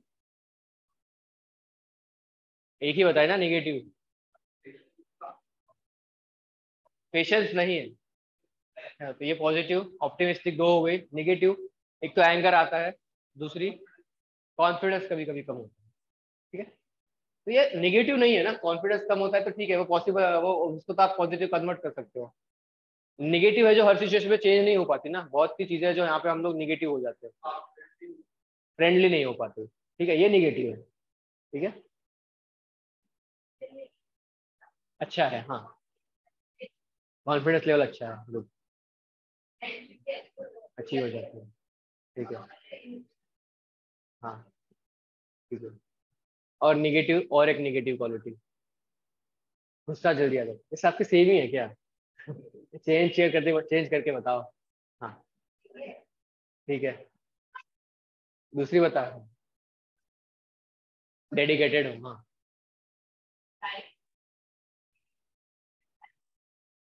हैप्पीनेस को लॉन्ग टर्म में आप देखने की कोशिश करते हो, ठीक है। कम्युनिकेशन स्किल अच्छी नहीं है, ठीक है। ठीक है, हाँ ये नेगेटिव बोल सकते हैं, ठीक है ना। इसलिए इमोशनली देखो, जैसे मैंने बोला ना, हम टॉपिक पढ़ रहे हैं इमोशनल इंटेलिजेंस, तो ये डेवलप करने के लिए क्या होना चाहिए, हमें खुद को पहले खुद को समझने की कोशिश करना बहुत ज्यादा जरूरी है, ठीक है। हम किसी दूसरे पर्सन को कब समझ पाएंगे, रियलिटी में बता रहा हूँ, आप बोल रहे हो समझने की कोशिश, पर नहीं होता है, ठीक है। आप रियली में कब समझ पाएंगे, जब हम खुद को जानते हैं, खुद की पॉजिटिव को जानते हैं, खुद की निगेटिव को जानते हैं, तभी हम उस चीज को कंट्रोल करके किसी अदर पर्सन पे भरोसा कर सकते हैं, उसकी क्वालिटी को समझने की कोशिश कर सकते हैं, ठीक है। तो ये चीजें होती है। अगले पहले है कि खुद को इमोशन को समझो, सामने वाले की इमोशन को समझो, और तभी खुद की इमोशन पे कंट्रोल करके उसको मैनेज करो, और सामने वाले की इमोशन को समझ के उनको मैनेज करने की कोशिश करके उनसे जो भी डिजायरेबल काम आपको करवा के लेना है, तभी आप उसको करवा के ले सकते हो, ठीक है ना। जैसे फॉर एग्जाम्पल, आप एक डीएम हो, आपके अंदर बहुत ज्यादा एटीट्यूड है, आप अपने कलीग से, आप अपने स्टाफ से कभी बातें ही नहीं करते, किसी चीज किसी किसी पॉइंट को लेके गवर्नमेंट के बारे में डिस्कशन ही नहीं करते, तो जब कुछ आपको टास्क मिलेगा, उस टास्क के अंदर आप उनको रेगुलेट कैसे कर पाओगे? नहीं कर पाओगे ना। आप उनको रेगुलेट कब कर पाओगे, जब आप उनके बारे में थोड़ा बहुत नॉलेज है, इस पर्सन की कमजोरी क्या है, इसका पॉजिटिव पॉइंट क्या है, मैं इस पर्सन को किस चीज के बारे में इसको मतलब इससे अपना काम निकाल सकता हूँ, ठीक है। तो ये बोलता है, इसी को बोलते हैं हम बोलते हैं इसको इमोशनल इंटेलिजेंस। कोई पर्सन सुबह से लेकर शाम को 5 बजे तक बहुत काम कर रहा है, ठीक है, काम उसने कर लिया, बहुत थक के बैठा हुआ है, फिर भी उसके इमोशंस को समझ के, उसको मैनिपुलेट करके उसके दूसरा काम करवा के लेना, इसी को बोलते हैं इमोशनल इंटेलिजेंस, ठीक है। और इस क्वालिटी को आपको खुद के अंदर डेवलप करना पड़ेगा। आपने अपने कॉलेज में देखा होगा, ऐसे कई लड़के होते हैं जिन्होंने इस क्वालिटी को बहुत अच्छे डेवलप किया होता है, ठीक है, और वही जाके लीडर बनते हैं। मोदी क्यों बना हुआ है? इमोशनल इंटेलिजेंस की वजह से ही मोदी प्राइम मिनिस्टर बना हुआ है, ठीक है, आईक्यू की वजह से नहीं बना हुआ, ठीक है, आईक्यू तो बहुत कम होगा उनका, ठीक है। फिर है रेगुलेशन को, इमोशंस को रेगुलेट करने, आखिरी है बिहेविंग इन अ सोशली डिजायरेबल मैनर, ठीक है। खुद की इमोशन पे कंट्रोल करना, जैसे फॉर एग्जांपल, आज आज आप बहुत आपका किसी जो आपके बहुत क्लोज पर्सन है उसके साथ झगड़ा हो गया, और शाम में आप घर जाते हो, ठीक है, वहां पे आपके पेरेंट्स आपको बोलते हैं चल मेरे साथ शादी में चल, या फिर कहीं और चल, किसी प्रोग्राम में चल, ठीक है। आपका इमोशनली माइंड बहुत ही अनस्टेबल है, ठीक है, उस टाइम पे पॉसिबिलिटी यही है कि आप उनके साथ रूड बिहेवियर करोगे, पॉसिबिलिटी यही है ना, क्योंकि आपको नहीं जाना, आप रूड बिहेव करोगे, पर उस टाइम पे खुद के इमोशंस पे कंट्रोल करके आपको सोशली डिजायरेबल मैनर, मतलब आपसे वो एक्सपेक्ट करते हैं कि आपको उनके साथ चलना चाहिए, तो डेफिनेटली आपकी वो पर्सनल प्रॉब्लम भी है, फिर भी आपके फादर आपको बोल रहे हैं तो उनका रिस्पेक्ट रखेंगे, तो आपको कम से कम उनके साथ जाना ही चाहिए, ठीक है। तो यही है इमोशनल इंटेलिजेंस, मतलब आपकी पर्सनलिटी कुछ और है, आप कुछ और चीज से बीत के आ रहे हो, फिर भी बाकी लोगों से आप नॉर्मली बिहेव कर पाओगे, ठीक है। तो ये चीजें हैं। आपको अपने इमोशंस को दबाना नहीं है, क्योंकि दबाओगे तो आप फिर डिप्रेशन में चले जाओगे, ठीक है। उनको सही टाइम पे उसको निकालना है, ठीक है, उसको मैनेज करना है accordingly, according to the situation, ठीक है। तो यही सब है emotional intelligence.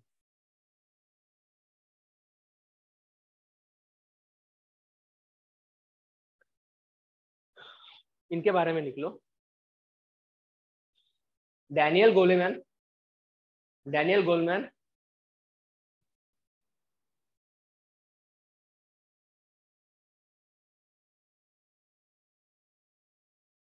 Explain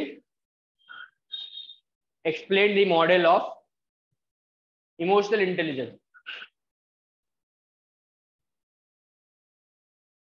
Daniel Goleman explained the concept of emotional intelligence.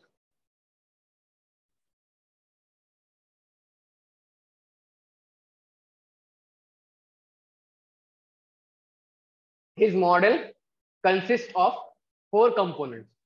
इनके मॉडल के अंदर 4 कंपोनेंट्स है इमोशनल इंटेलिजेंस के। कौन से हैं? देखिए, लिख लो इसको पहले। कंसिस्ट ऑफ 4 कंपोनेंट्स, ठीक है।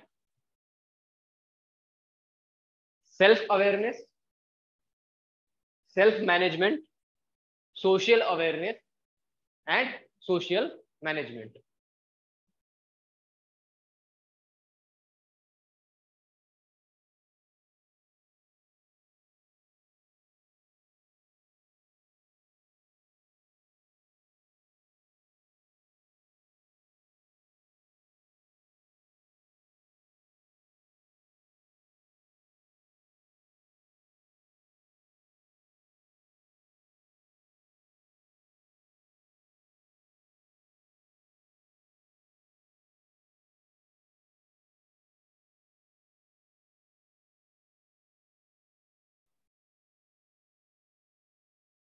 कल का क्लास हमारा 11 से 1 होगा, ठीक है।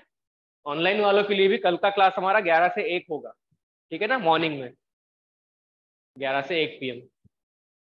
लिख लो, self awareness, self management, social awareness and social management, ठीक है। तो सबसे पहला है सेल्फ अवेयरनेस, खुद की पर्सनालिटी के अलग अलग एस्पेक्ट को हमें समझना है, ठीक है। जैसे आप सबने बोला कि मुझे एंगर बहुत जल्दी आता है, ठीक है, तो उस चीज को सॉल्व करने के लिए हम लोग क्या कर सकते हैं, ठीक है, क्या कर सकते हैं। पहली बात तो समझना पड़ेगा कि आपको एंगर क्यों आता है। क्या आपको एंगर हर बात से आता है, ठीक है, या फिर पर्टिकुलरली किसी चीज की वजह से आपको एंगर आता है, या फिर आपको किसी पर्सन से नफरत है उसकी वजह से आपको एंगर आता है, ठीक है ना। तो आपको ये एस्पेक्ट उसका समझना पड़ेगा, सेल्फ अवेयरनेस, और आपको समझना पड़ेगा कि मुझे एंगर आने की वजह क्या हो सकती है, रीजंस क्या हो सकती है। मतलब खुद के बारे में जितनी अवेयरनेस है, आपकी पर्सनैलिटी की पॉजिटिव निगेटिव हर डायमेंशन के बारे में आपको पता होना चाहिए, ठीक है। वरना क्या होता है ना, जब जो पर्सन इस चीजों में माहिर होते हैं, जो इमोशनल इंटेलिजेंस पे कंट्रोल करके बैठे हुए होते हैं, वो पर्सन आपको मैनिपुलेट कर सकते हैं, ठीक है। इसीलिए आपका खुद के बारे में, खुद की पर्सनैलिटी के बारे में अवेयर होना और आपके खुद के पॉजिटिव पॉइंट को जानना बहुत ज्यादा जरूरी है, ठीक है ना। हमेशा आपकी पर्सनैलिटी को इस तरीके से डेवलप करो, मतलब ये तो मैं अंदर की बात बता रहा हूँ, कि कोई आपको जज ना कर पाए, ठीक है ना। वो मिर्जापुर सीरीज देखिए क्या, उसमें एक डायलॉग है, हम इस तरीके के आदमी हैं कि हमें खुद ही नहीं पता कि हम अगली बार में मतलब अब क्या करने वाले हैं, ठीक है। मतलब वो तो एक, चलो वो अलग ही है, पर हमेशा एक खुद की पर्सनैलिटी खुद को तो पता होना चाहिए, पर सामने वाला हमें प्रिडिक्ट नहीं करना चाहिए कि अगला अगला इसका क्या हो सकता है, इससे मतलब ये क्या करने वाला है आगे। तो अनप्रिडिक्टेबल होना चाहिए हमारा बिहेवियर हमेशा। तो ये कब हो सकता है, खुद को जब हम जान सकते हैं, समझ सकते हैं कि और मैं क्या क्या कर सकता हूँ, और अगला वाला पर्सन मुझसे क्या एक्सपेक्ट कर रहा है, और अकॉर्डिंगली बिहेव करना नहीं करना।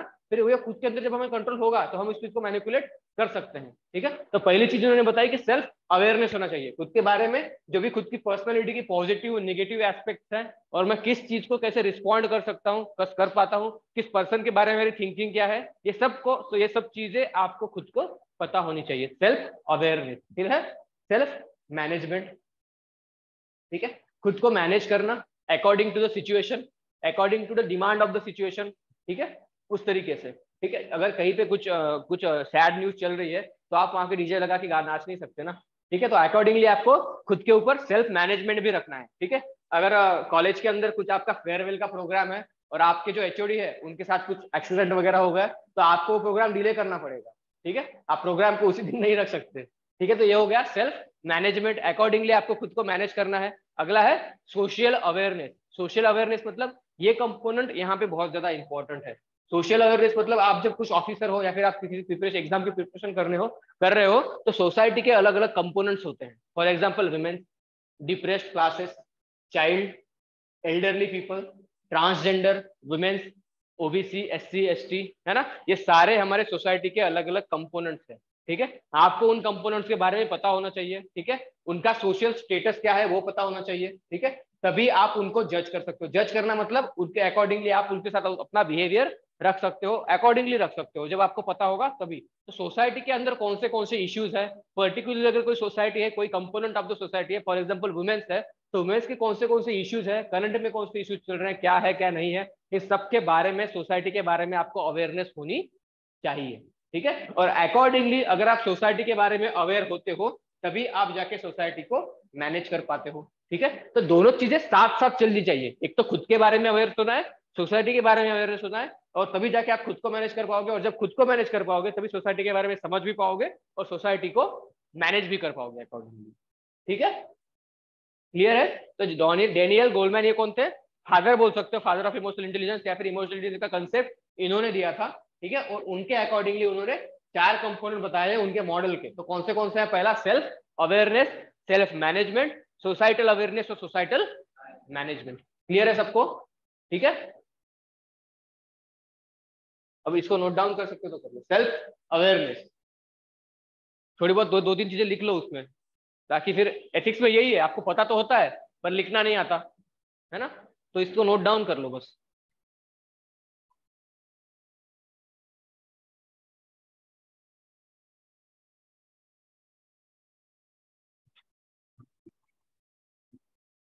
एग्जाम्पल बहुत इंटरेस्टिंग है। Self awareness, you identify your emotion, assess your strength and weaknesses, है ना।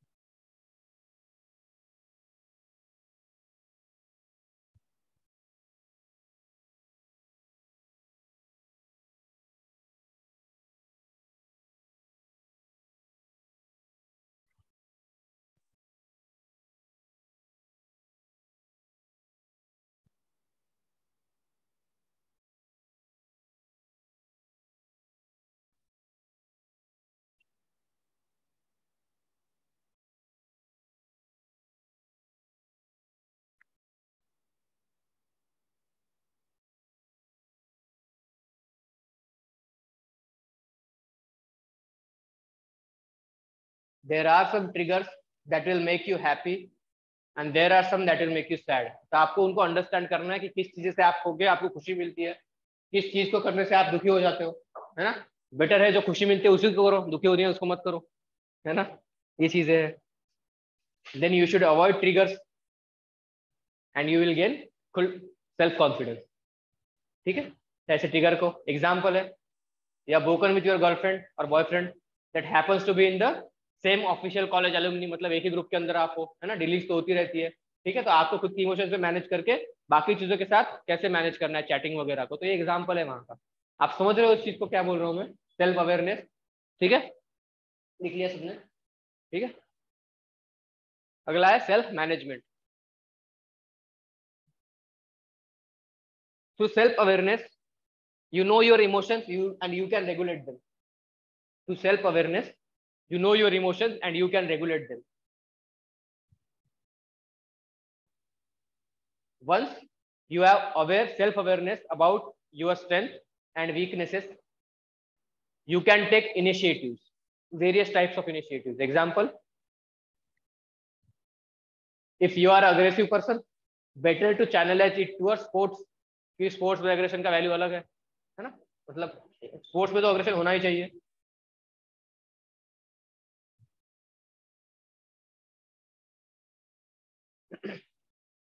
तो आप जिस तरीके से आपकी स्ट्रेंथ है उस हिसाब से आप अपना करियर चूज कर सकते हैं, ठीक है ना।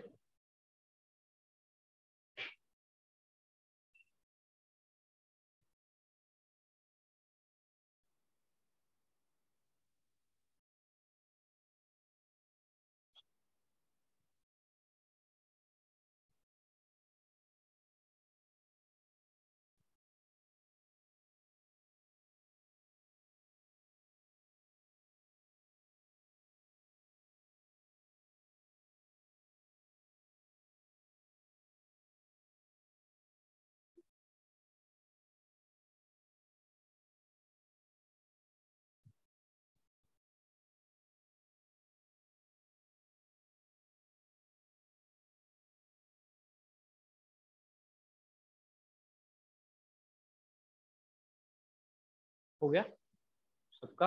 अगला हो गया सेल्फ मैनेजमेंट, हो गया ना self management. Social awareness,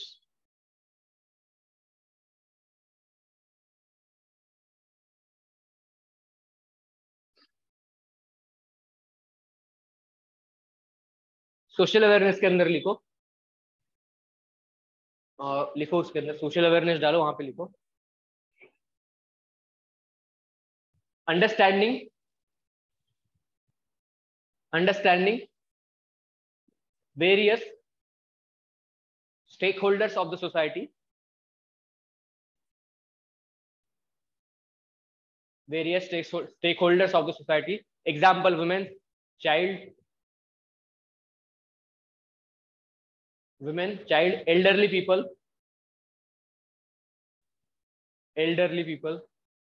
comma transgender,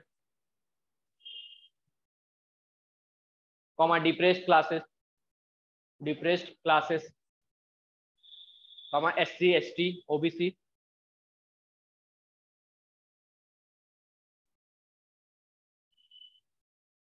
ठीक है,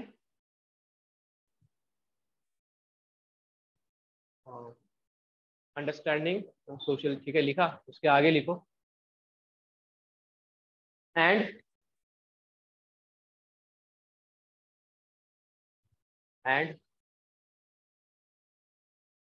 comprehending various issues, comprehending various issues in their lives,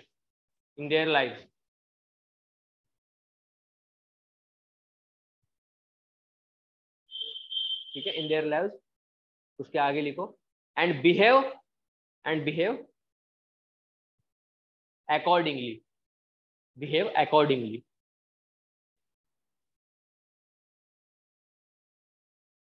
ये एग्जाम्पल लिखो, Gandhi ji inspired people, rallied them up for freedom struggle,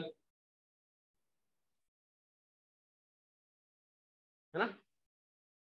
Gandhi ji ने खुद के बिहाफ पे इतनी बड़ी फ्रीडम स्ट्रगल को एक अलग ही मोड़ दे दिया था। तो क्यों दे पाए वो लोग? उन्होंने पहले, सबसे पहले पता है ना, अफ्रीका के आने के बाद क्या किया था? पूरा भारत दर्शन किया था, है ना। भारत के हर एक, इंडिया के हर एक एस्पेक्ट में, हर एक स्टेट में लोग किस तरीके से रहते हैं, उनका थिंकिंग लेवल क्या क्या है, ठीक है, उनको पहले समझा और उसके अकॉर्डिंगली फिर उन्होंने अपनी जो भी मूवमेंट थी उनको प्लान किया था। पता है कैसे कैसे शुरू किया था उन्होंने? कहाँ से शुरू किया था? चंपारण से शुरू किया था, है ना।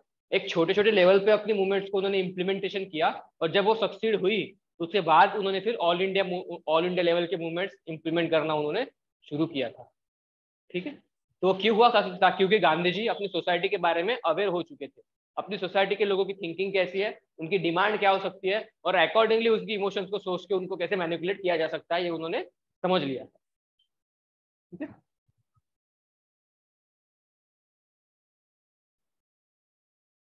वरना किसी एक पर्सन के कहने पे सोचो पूरे इंडिया में कोई भी मूवमेंट लागू हो सकती है? नहीं हो सकती, आज के टाइम पे भी नहीं हो सकती। तो उस टाइम पे कैसे किया होगा उन्होंने? तब की, जब तो, अब तो लोग थोड़े बहुत पॉपुलेटेड, मतलब एजुकेटेड है, वह तब तो एजुकेटेड भी नहीं थे, किसी की बात बिल्कुल भी नहीं मानते थे लोग। इतना होने के बावजूद भी उन्होंने कैसे कनेक्ट किया हुआ लोगों के साथ इतने इतने इतने लार्ज स्केल पे, बहुत बड़ी बात है। गांधी जी के बारे में सबकी थिंकिंग भले ही कैसी भी हो, पॉजिटिव हो निगेटिव हो, पर कुछ ना कुछ चीजें तो है उनके अंदर जो हमें सीखनी चाहिए। जैसे नरेंद्र मोदी के अंदर कुछ ना कुछ चीजें तो है जो हमें सीखनी ही चाहिए ना, ठीक है। अब इतने बड़े, मतलब ऐसे रैशनल, मतलब थिंकिंग के लोगों के बीच में आजकल टेक्नोलॉजी इतनी डेवलप है, 5-10 साल का बच्चा ही खुद के वेलफेयर के बारे में पता चल जाता है उसको। तो ऐसे टाइम पे लोगों को, मतलब ठीक है, कैसे उनको, मतलब उनसे वोट लेना, ये बहुत बड़ी बात है, ठीक है ना। तो इंडिया जैसे कंट्री के अंदर तो ये, मतलब उनसे कुछ ना कुछ तो चीजें सीखने की होती है। अगला लिख लेना, therefore person with high emotional intelligence becomes a force multiplier. Force multiplier मतलब, अगर किसी पर्सन के अंदर इमोशनल इंटेलिजेंस बहुत ज्यादा डेवलप्ड है, तो पूरी वो सिनेरियो ही बदल सकता है किसी भी चीज का, ठीक है ना। आप सभी लोग बहुत ज्यादा डिप्रेस्ड हो, प्रिपरेशन को लेके इम्बेलेंस्ड हो, आपको लगता है कि मैं नहीं कर पाऊंगा, फिर भी आपका आपका टीचर अगर बहुत ज्यादा पॉजिटिव है, तो हो सकता है कि वो आपका सबका एटीट्यूड ही उस एग्जाम के बारे में चेंज कर दे, है ना। तो ये जो भी इमोशनली इंटेलिजेंस या फिर इमोशनली स्टेबल पर्सन होता है, वो क्या होता है? एक फोर्स मल्टीप्लायर होता है। मतलब उसकी वजह से आप जितना फोर्स किसी चीज में डाल रहे हो, वो उसको बहुत बहुत परसेंटेज से बढ़ा भी सकता है, ठीक है।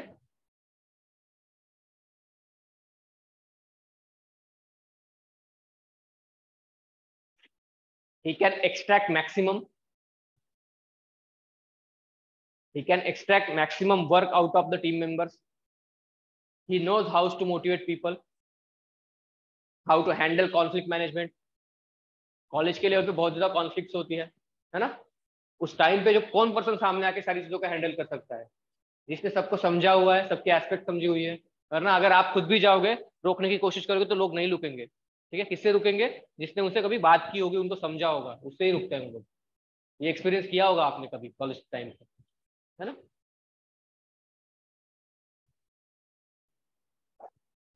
How to bring opposing parties to the middle ground. Gandhi ji भी फेलियर हुए थे जिन्ना के और नेहरू के बीच में कॉन्टैक्ट एस्टेब्लिश करने के लिए, वो पॉसिबल नहीं हुआ था उनसे भी, इसलिए तो देश का पार्टीशन हुआ। अगर वो सक्सेस हो जाते तो आज पार्टीशन नहीं होता कंट्री का, ठीक है। तो एक ग्राउंड पे वो भी फेल हुए थे, ठीक है।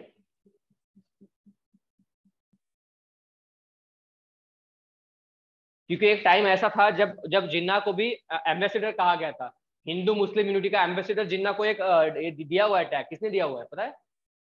सरोजिनी नायडू ने बोला था। जब क्या हुआ था अपना लखनऊ पैक्ट, पता है सबको? लखनऊ पैक्ट के अंदर हिंदू मुस्लिम यूनिटी की बात की गई थी। कांग्रेस और मुस्लिम लीग के अंदर पैक्ट हुआ था। तो वो किसके एफर्ट से हुआ था? मोहम्मद अली जिन्ना के एफर्ट से ही हुआ था, ठीक है। तो वो पैक्ट कराने की वजह से सरोजिनी नायडू ने उनको एक ये दिया था, पदवी बोलते हैं उसको, है ना। तो क्या बोलता? Ambassador of Hindu Muslim unity, ऐसे बोला था उनको। पर आने वाले सर्कमस्टांसेस में उनकी पूरी थिंकिंग ही चेंज हो गई, कम्युनल बन गए वो, ठीक है। तो ये सारी चीजें होती है ना, किसी पर्सन को आप मैनिपुलेट तभी कर पा सकते हो जब उसकी इमोशन को समझ पाते हैं, यही बोला गया है इसमें। फिर है social management. Since you are able to control emotions, you will gain trustworthiness of your colleagues, superiors or juniors. Since you are able to control emotions, आपको कॉन्फिडेंस आता है और आप बाकियों का कॉन्फिडेंस भी गेन कर पाते हो।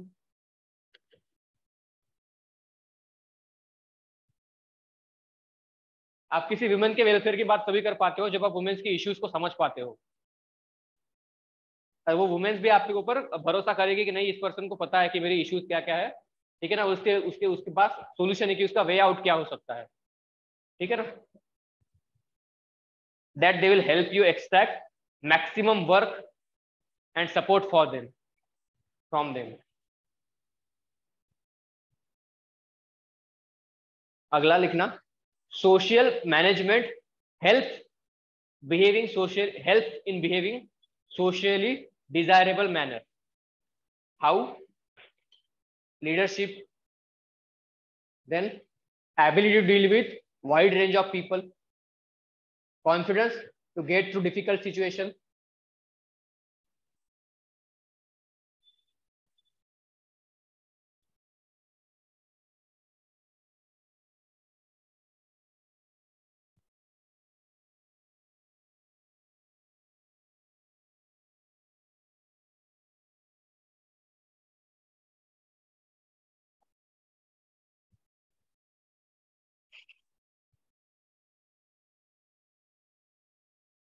ठीक है।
क्या बोल रहा है, ये समझ आया सबको ये क्या बोल रहा है ना।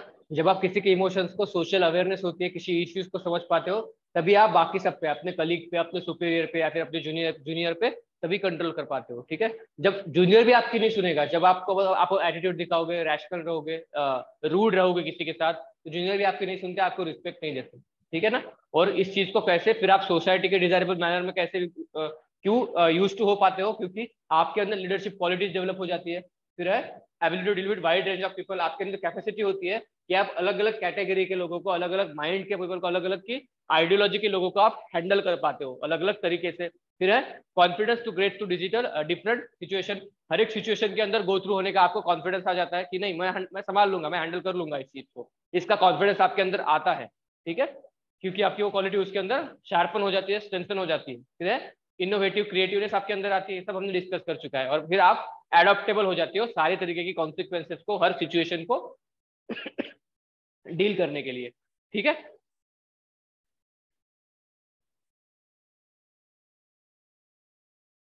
अगला लिखो, significance of emotional intelligence, significance of emotional intelligence,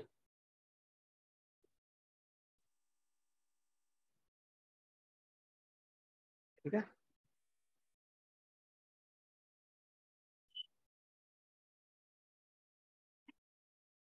ठीक है। Significance of emotional intelligence has been realised only in the contemporary times due to advancement in the field of neuroscience and psychology। Human being के अंदर पहले से ही वो emotional intelligence की qualities, बड़े लिख लो पहले।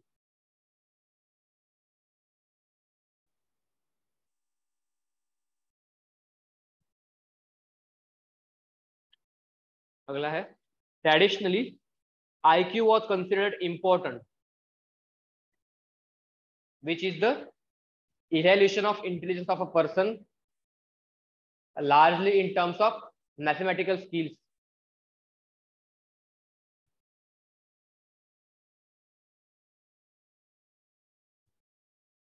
However, towards 1982, many research and developments takes place, and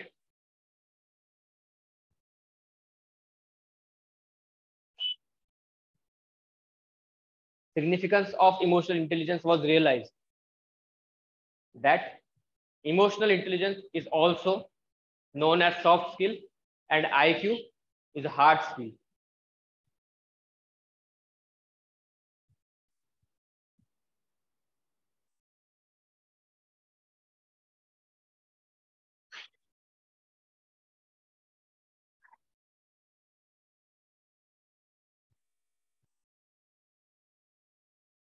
आकर लिखना, according to Daniel Goleman and his relationships and studies, it was found that for success at work, 80% emotional quotient is needed and 20% intelligence quotient is needed.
हो गया?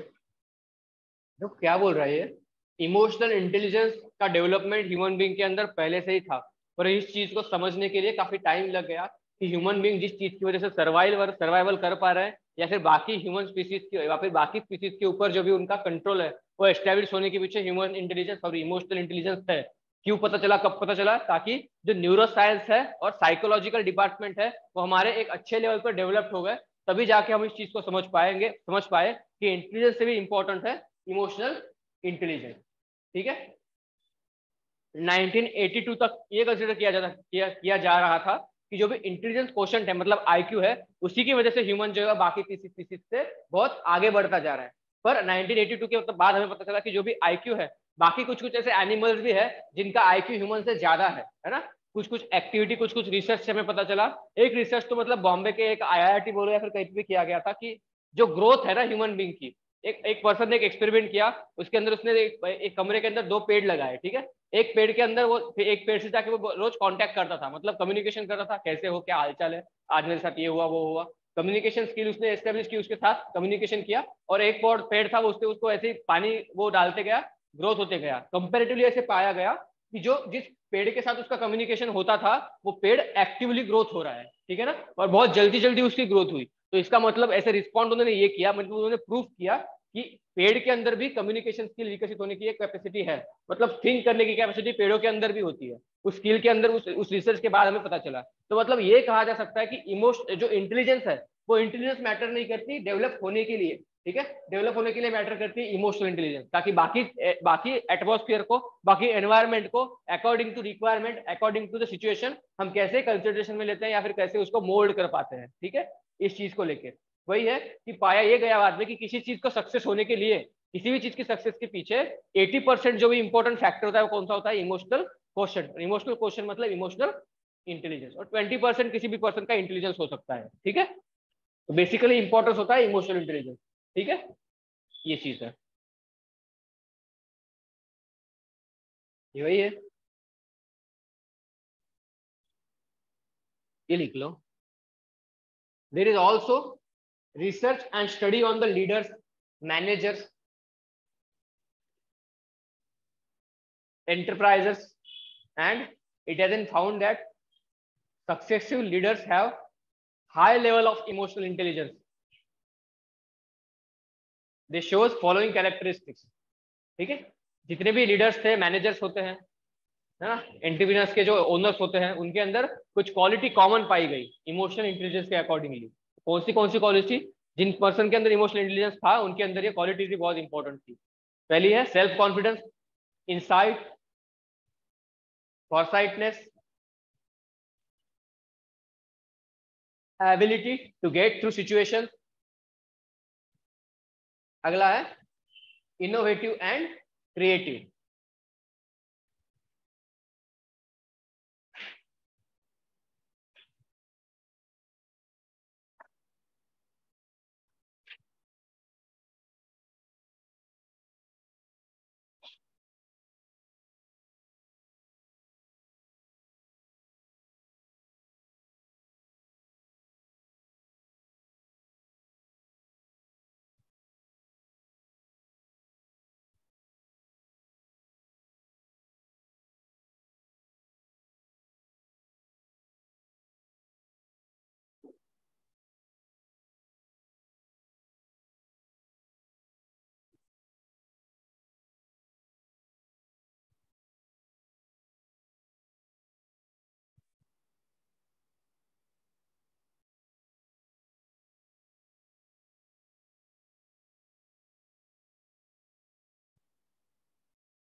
हो गया?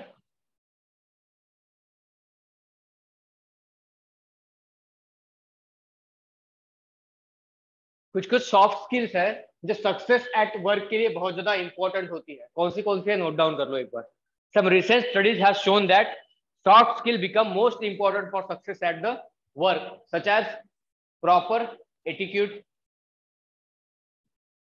Ethics and values, effective communication,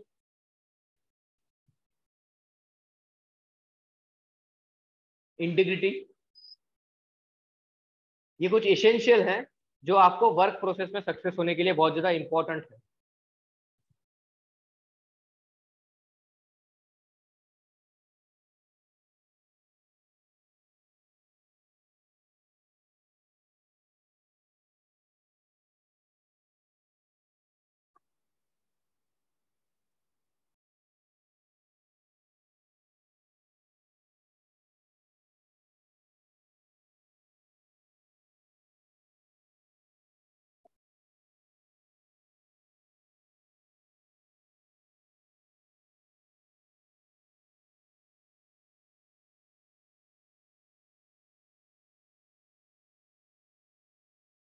सबसे पहला है proper etiquette, मतलब किसी भी चीज को करने के अंदर आपके अंदर कितनी भूख होती है ना, मुझे ये करनी है, मुझे एनी हाउ ये चीज करनी है, इससे कुछ ना कुछ मुझे डेवलप करना है, अपने करियर को किसी ना किसी डायरेक्शन पे लेके जाना है।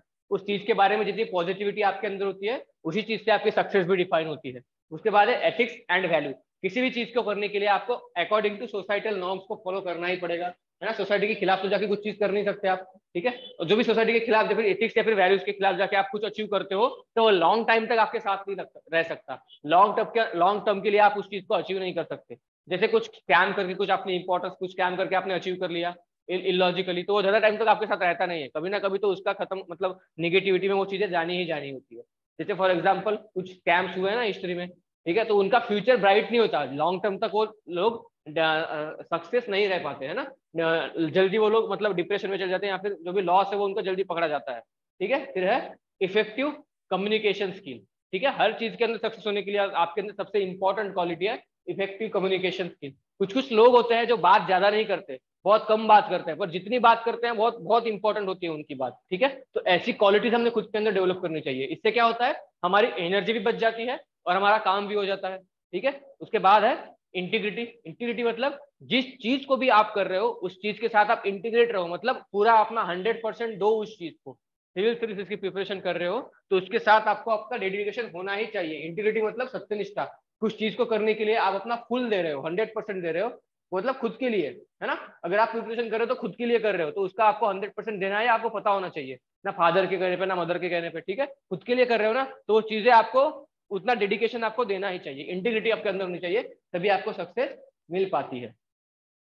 उसके बाद ये लिख लो उसका conclusion. That's why in organisation be in public और प्राइवेट, सॉफ्ट स्किल को बहुत ज्यादा इंपॉर्टेंस दी जाती है। Soft skills are being promoted, soft skills are being promoted. Studies shows that employees, organizations which have employees with the soft skill are more successful than employees lacking soft skill. अब soft skill मतलब emotional intelligence.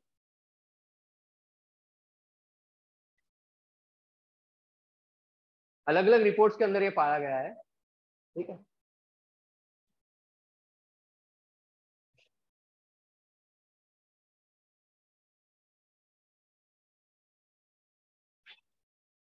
ठीक है,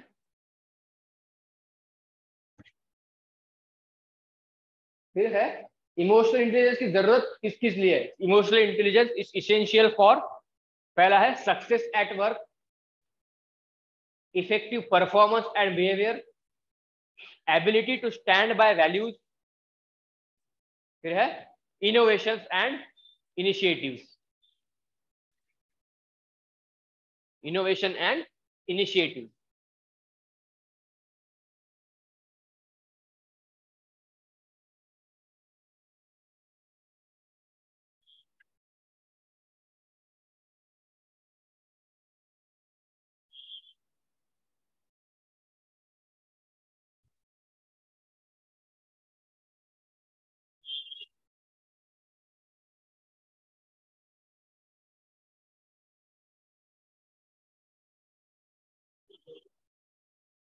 innovations and initiatives, innovations and initiatives.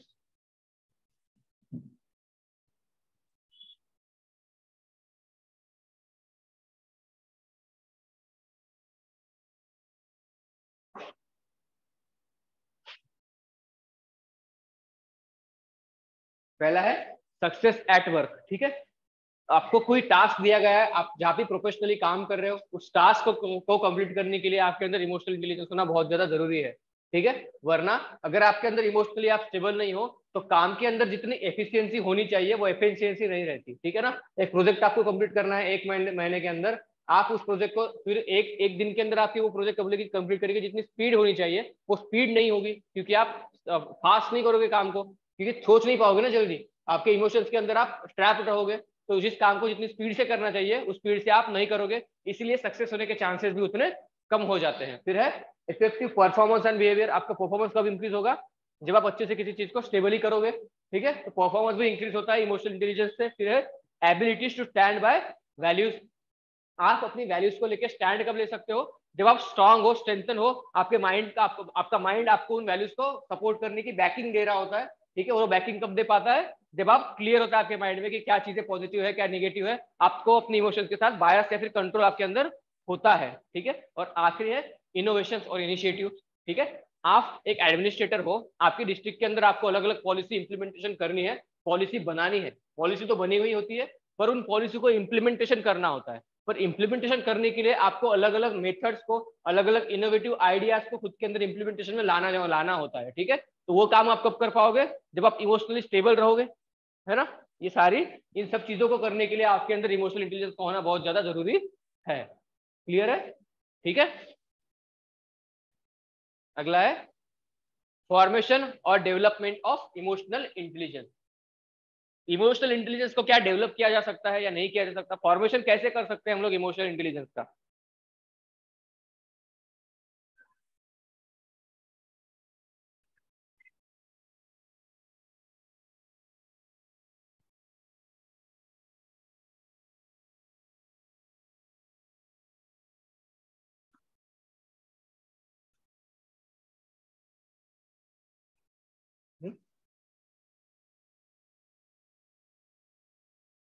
Through yoga, yoga से है ना, piece of mind. फिर है emotional literacy,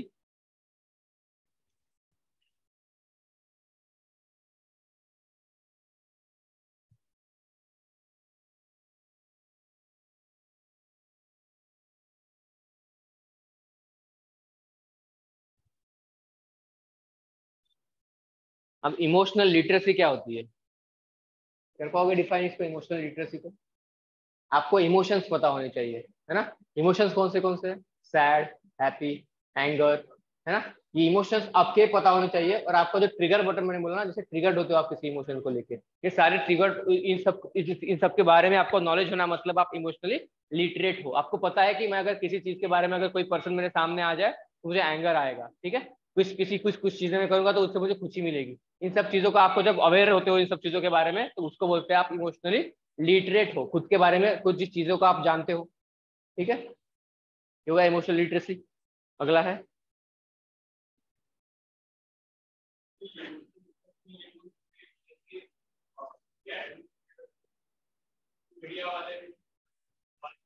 हाँ, एंगर मैनेजमेंट करना है ना। मतलब वो बोलते हैं ना कि आपको ट्रिगर करने की कोशिश करते हैं वो लोग, ठीक है? तो उसी टाइम पे तो आपका इमोशनल इंटेलिजेंस काम आता है, कि मतलब आपको उन सिचुएशंस को कैसे हैंडल करना है, कैसे डील करना है, ठीक है ना? तो वहां पे काम आता है इमोशनली लिटरेट होना, कि आपको पता है कि अगर मैंने ये बोल दिया तो क्या होगा इसका इम्प्लीमेंटेशन, इसीलिए इसका इम्पैक्ट क्या होगा।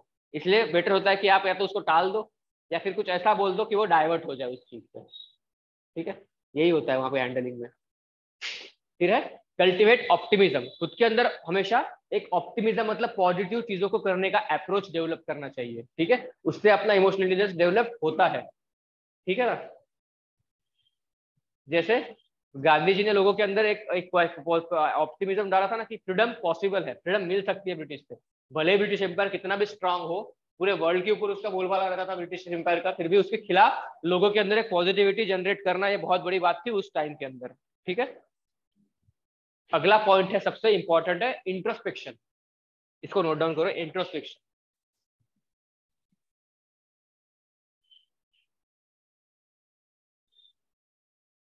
Take responsibility of your emotions. आप इंट्रोस्पेक्ट करो खुद को, ठीक है? इंट्रोस्पेक्ट करना मतलब जो इमेज है ना वो देखो, समझ जाओगे इंट्रोस्पेक्ट करना क्या होता है, ठीक है ना? इंस्टेड आप बोलने की वजह से, यार उस पर्सन को देखता हूँ तो मैं डिप्रेस हो जाता हूँ, वो मुझे हमेशा डिप्रेस करता रहता है, मेरे घर का एनवायरमेंट ही ऐसा है कि मैं डिप्रेशन में चला जाता हूँ, पढ़ाई नहीं कर पाता, ये सब सोचने के बजाय, ये सब बोलने की बजाय, आप देखो कि पहले सच में मैं किन चीजों से डिप्रेस हो रहा हूँ, ठीक है ना? क्या चीजें हैं जिनको मुझे चेंज करना पड़ेगा, तब जाके मेरा एटीट्यूड चेंज होगा। वरना एक ही रोना लेके पूरी जिंदगी भर होते रहोगे, है ना? ये चीजें होती रहेगी आपके साथ। इसलिए आपको खुद को, माइंड को, खुद को इंट्रोस्पेक्ट करना बहुत ज्यादा जरूरी है। अगर मैं सुबह उठ रहा हूँ, सुबह उठने के बाद अगर मैं 12-13 घंटे कुछ कर रहा हूँ, तो उसका आउटपुट क्या है, क्या निकल रहा है, क्या हो पा रहा है, क्या नहीं हो पा रहा है, ये सब आपको इंट्रोस्पेक्ट करना बहुत ज्यादा जरूरी है, ठीक है? तो किन किन चीजों से आप अपना डेवलपमेंट कर सकते हो? सबसे पहला तो है योगा, फिर है इमोशनल लिटरेसी को डेवलप करना, फिर है ऑप्टिमिज्म को लाना, और उसके बाद है इंट्रोस्पेक्ट करना, ठीक है?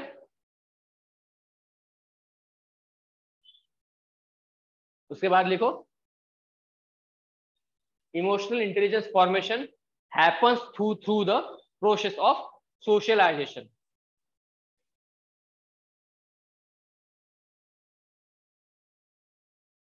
अब सोशलाइजेशन क्या है?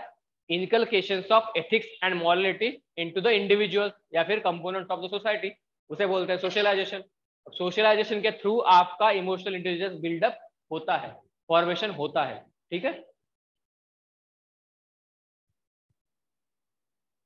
That is child development practice. आप एक चाइल्ड की कैसे अपब्रिंगिंग कर रहे हो ना, वहां से भी आप डेवलप कर सकते हो उसी का emotional intelligence.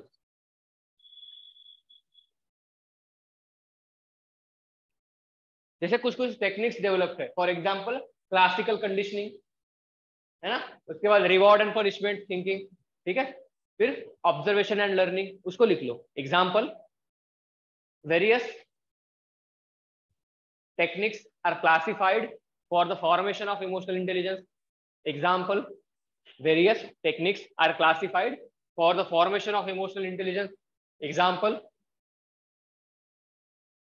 classical conditioning, classical conditioning। अगला है रिवॉर्ड एंड पनिशमेंट, फिर है ऑब्जर्वेशनल लर्निंग, ऑब्जर्वेशनल लर्निंग, ठीक है?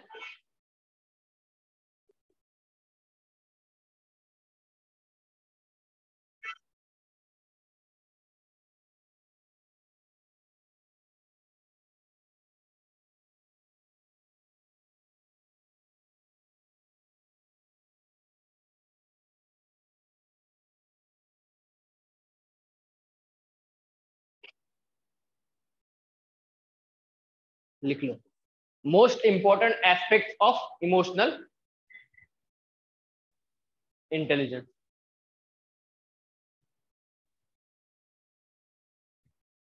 कौन से ऐसे एस्पेक्ट्स होते हैं जो डिसाइड करते हैं कि आपके अंदर इमोशनल इंटेलिजेंस डेवलप हो पाएगा या नहीं हो पाएगा, ठीक है, और किस किस लेवल तक डेवलप हो पाएगा, ठीक है।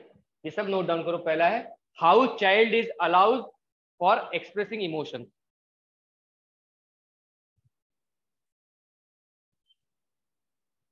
whether child has given right environment for gratification of emotion on delay in gratification।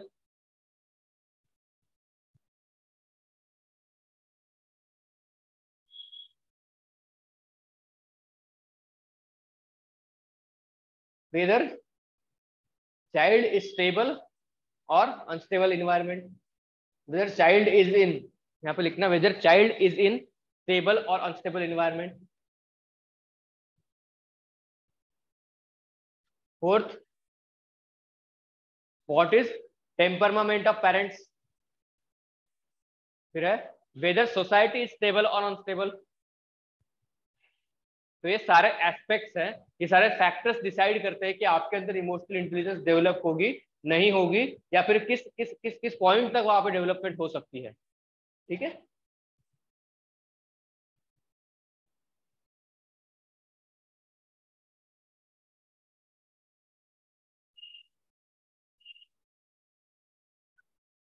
ठीक है, पहला तो देखो क्या है, आपको बचपन से लेके अब तक, बचपन में कभी कभी क्या होता है ना, आपके इमोशंस को एक्सप्रेस करने दिया ही नहीं जाता, ठीक है, तो इसलिए आप अपनी फीलिंग्स को खुद के अंदर दबा दबा के इतना ये हो सकते हो कि आपका बिहेवियर रूल बन जाता है, आप अपनी फीलिंग्स को कभी एक्सप्रेस ही नहीं कर पाते हो, इसलिए फीलिंग्स को डील डील कैसे करना है ये आप समझ नहीं पाते हो, ये पहली बात है। फिर है child has given right environment for gratification, मतलब जो भी आपकी फीलिंग है उसको एक्सप्रेस करने के बाद जो भी फील आता है, पॉजिटिविटी एनर्जी आती है, उसको फील करने का मौका आपको दिया गया है नहीं दिया गया, ठीक है। जैसे एग्जाम्पल, आपको कोई चीज खानी नहीं है, ठीक है, फिर जबरदस्ती आपके पेरेंट्स बोल रहे हैं उसको तुझे खाना ही पड़ेगा, ठीक है, तो इसमें क्या होता है, चाइल्ड का जो भी माइंड है उसके अंदर जो भी चीजें उसको उसको एक्सेप्ट है खुद के लिए, वो डेवलप नहीं कर पाता, ठीक है, तो ये सारी चीजें उसके अंदर डेवलपमेंट में आनी चाहिए। फिर है उसके बाद चाइल्ड इज स्टेबल और अनस्टेबल एनवायरमेंट। स्टेबल और अनस्टेबल एनवायरमेंट मतलब देखो, जैसे मैंने बताया था, सबसे पहले हमने कुछ स्कूल्स ऑफ एथिक्स पढ़ी थी, अलग अलग डायमेंशन ऑफ एथिक्स के अंदर, नॉर्मेटिव एथिक्स के अंदर, उसके अंदर हमने पढ़ा कि अलग अलग फिलोसोफर्स थे, अलग अलग फिलोसोफर्स ने स्टेट्स का अलग अलग कंसेप्ट दिया हुआ था, ठीक है। वो क्यों दिया गया था स्टेट का अलग अलग कंसेप्ट, क्योंकि उनके टाइम पे स्टेट उस हिसाब से डेवलप हुआ था, ठीक है। तो चाइल्ड जैसे होता है ना, उसके ऊपर उसके ऊपर उसके उसके टाइम पे जिस तरीके से वहां की गवर्नमेंट बोलो या फिर सोसाइटी बोलो स्टेबल होती है अनस्टेबल होती है, तो उसका इम्पैक्ट भी उसकी थिंकिंग पे बोलो, उसकी इमोशंस पे बोलो पड़ता है। जैसे अगर आपके पेरेंट्स होंगे जिनका बर्थ इमरजेंसी के टाइम पे हुआ होगा, तो उनकी थिंकिंग देखो थोड़ी बहुत तो अलग होंगी लोगों को लेके या फिर गवर्नमेंट को लेके, ठीक है। तो आजू बाजू के एनवायरमेंट का, गवर्नमेंट का, सोसाइटी का इम्पैक्ट एक चाइल्ड के इमोशनल थिंकिंग के डेवलपमेंट पे डायरेक्टली इनडायरेक्टली हमेशा पड़ता रहता है, ठीक है, ये क्लियर है। अगला है what is temperament of parents, मतलब टेम्परमेंट मतलब पेरेंट्स अपने चाइल्ड के साथ में कैसा इंटरेक्शन करते हैं, उनका बिहेवियर उनके चाइल्ड के साथ कैसा है, ये भी इंपॉर्टेंट एस्पेक्ट होता है कि आपकी इमोशनल इंटेलिजेंस कैसे डेवलप हो रही है, इमोशंस आपके आप एक्सप्रेस कर पा रहे हो नहीं कर पा, पेरेंट्स के साथ आप कितने कंफर्टेबल होकर बात करते हो, ठीक है, ये चीजें भी होती है। फिर है वेदर सोसाइटी इज स्टेबल और नॉट, सोसाइटी के जो भी वैल्यूज है, जो भी एथिक्स है, वो स्टेबल है या नहीं है। वो कब होता है, जब पेरेंट्स की ट्रांसफर होते रहती है, वो बच्चा ना इस सोसाइटी का ठीक से हो पाता है ना उस सोसाइटी का हो पाता है, उसकी अलग अलग वैल्यूज वो मिक्स नहीं कर पाता, उसकी इमोशंस को वो समझ नहीं पाता, ठीक है ना, ये इश्यूज होते रहते हैं, उसके फ्रेंड चेंज होते हैं, इस स्कूल से उस स्कूल में गया है ना, तो तब क्या होता है, वो इमोशनली स्टेबल एस्टेब्लिशमेंट नहीं कर पाता, ठीक है। तो ये बहुत इंपॉर्टेंट एस्पेक्ट्स है जिनसे हम लोग जज कर सकते हैं किसी पर्सन की इमोशनल इंटेलिजेंस डेवलप हुई है या फिर नहीं हुई। क्लियर है, ठीक है, ये अलग एक्सपेरिमेंट है इसके बारे में, ठीक है। और उसके बाद applications of emotional intelligence in the administration, administration के अंदर इमोशनल इंटेलिजेंस के एप्लीकेशन क्या क्या है, ये हम कल डिस्कस करेंगे, ठीक है। अलग अलग एस्पेक्ट है, सिटीजन के ऊपर अलग अलग चीजें हैं, ठीक है, तो इसको हम लोग कल डिस्कस करेंगे, मोस्ट प्रोबेबली ये टॉपिक हमारा कल कवर हो जाएगा, ठीक है। उसके बाद हम कोशिश करेंगे कि इसके ऊपर कुछ क्वेश्चन राइटिंग करेंगे, आंसर राइटिंग, और अगर इसके कुछ अलग अलग एस्पेक्ट्स जो बच रहे होंगे उनको कवर करने की कोशिश करेंगे, ठीक है। या फिर जो हमारा अगला टॉपिक है, अगला टॉपिक कौन सा है, मॉरल थिंकर्स है या फिर probability in governance, competent governance last है क्या? ठीक है, तो देखते फिर मॉरल थिंकर्स वाला हम लोग ले लेंगे। ठीक है, जैसे भी होगा हम लोग कवर कर लेंगे। ठीक है, तो कल कोशिश करते हैं इमोशनल इंटेलिजेंस को हम लोग कवर करेंगे। ठीक है, आज का जो भी बेसिक इंट्रोडक्शन है इमोशनल इंटेलिजेंस किस चीज को बोलते हैं, आप लेट आए थे, डेफिनेशन आप फिर से लिख लेना। ठीक है, या फिर पीपीटी में भेज दूंगा ग्रुप पे अभी, तो फिर आप नोट डाउन कर लेना। ठीक है, बाद में बेसिक अंडरस्टैंडिंग सबको आ गई इमोशनल इंटेलिजेंस के बारे में, लिख पाओगे कुछ क्वेश्चन आएगा तो। ठीक है, कल हम लोग क्वेश्चन भी देखेंगे इसके ऊपर। ठीक है, और कल का क्लास 11 बजे होगा। ठीक है ना? ओके।